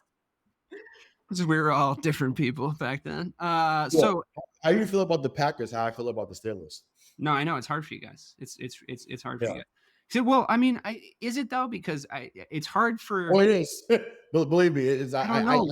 You've seen your team smack the Steelers in really high-profile playoff situations. All I've ever seen the Packers do is shit on my life for the last 25 years. I always want to beat them. It doesn't matter how bad we are. I always want to beat Pittsburgh. No, I know. I get it. I get it. And iron sharpens iron, steel sharpens steel up at the top ranks. I mean, some of the best football years of our lives was when the Steelers and the Patriots were both good. Right. Just on pure spectacle, right? So a lot of great games in the AFC Championship game and divisional games and everything from those two teams. So I understand it. But anyway, the Chiefs in this game, if the Chiefs played the Texans and the Lions played the Vikings, does anyone not have the Lions playing the Chiefs and the Chiefs winning? Ooh, depressing. 3-peat. Yep, that's 3-peat again. All right. Well, that's what we do on the Power Rankings every single week. Every single week for the last Chiefs wins the Super Bowl for the last 3 years. We've been playing this game. That's what we did all year last year. Is we were just like, the Chiefs probably gonna win the Super Bowl, and then they fucking did. We tried to talk ourselves into the 49ers, and then we tried to talk ourselves into a few teams. I think you tried to talk yourself into the Cowboys a few times, Bob. But here we are, and I get it. I would be twice as bad if the Bears were even remotely at that level. So there we are, gentlemen. You could probably fit the whole first Lord of the Rings movie into the size of this podcast, but we went. We came, we saw, we conquered. We came up with a dope new kickoff rule, which I think should go viral because it should. I mean, player safety aside, although it never should be. It was great talking to you. I really liked going through the entire NFL, every team basically. I don't know if we missed your team. Oh, sorry, Broncos fans. Oh, I'm so sorry. You beat the Jets and you didn't even get a nod. You didn't even get a sniff. We didn't even say anything nice about Bo Nix, who's like, look, all right. They'd be one of the teams that would, if they had lost that game, I'd cross them off. I'd think about it, but somehow they win. Right.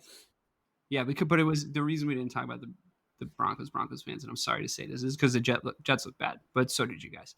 All right, well, for the Power Ranking show, I hope everybody has the most wonderful Week 5 possible. I hope you watch all the games that you want to watch. Ray, I hope the Patriots are as bad as you want them to be.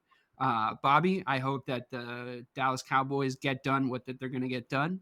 We're going to talk about them every week because they're your team, buddy, whether they're in the top 10 or not. So don't even stress about it. For myself, DK Sizzle, for the real BK, Bob Kelly, and for Hollywood Ray, our special guest, thank you so much for joining us. We hope to see him many more times. Any week he wants to come on. Any time over the next, how many more weeks we got? 12 weeks. 12 more weeks of football, ladies and gentlemen. 12 more weeks of football. For all of us, this has been Missing the Point.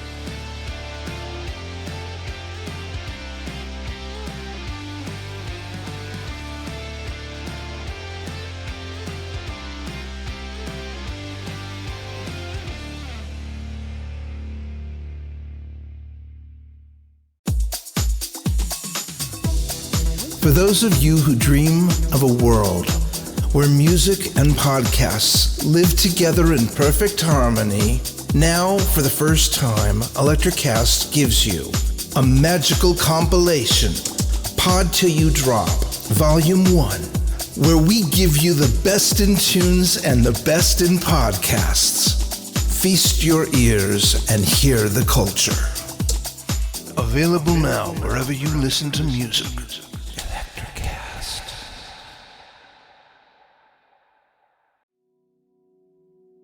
Hi everyone, I'm Geraldine Glass, a leader in the field of music as medicine, and I'm excited to share with you my newest release of healing sound, Pentatonic Visions, with Chris Scholler and Electrocast Records. Immerse yourself in ethereal realms where the harmonies of nature, tribal rhythms, and soundscapes blend with the crystal singing bowls. It's out now, streaming on all platforms. Electrocast.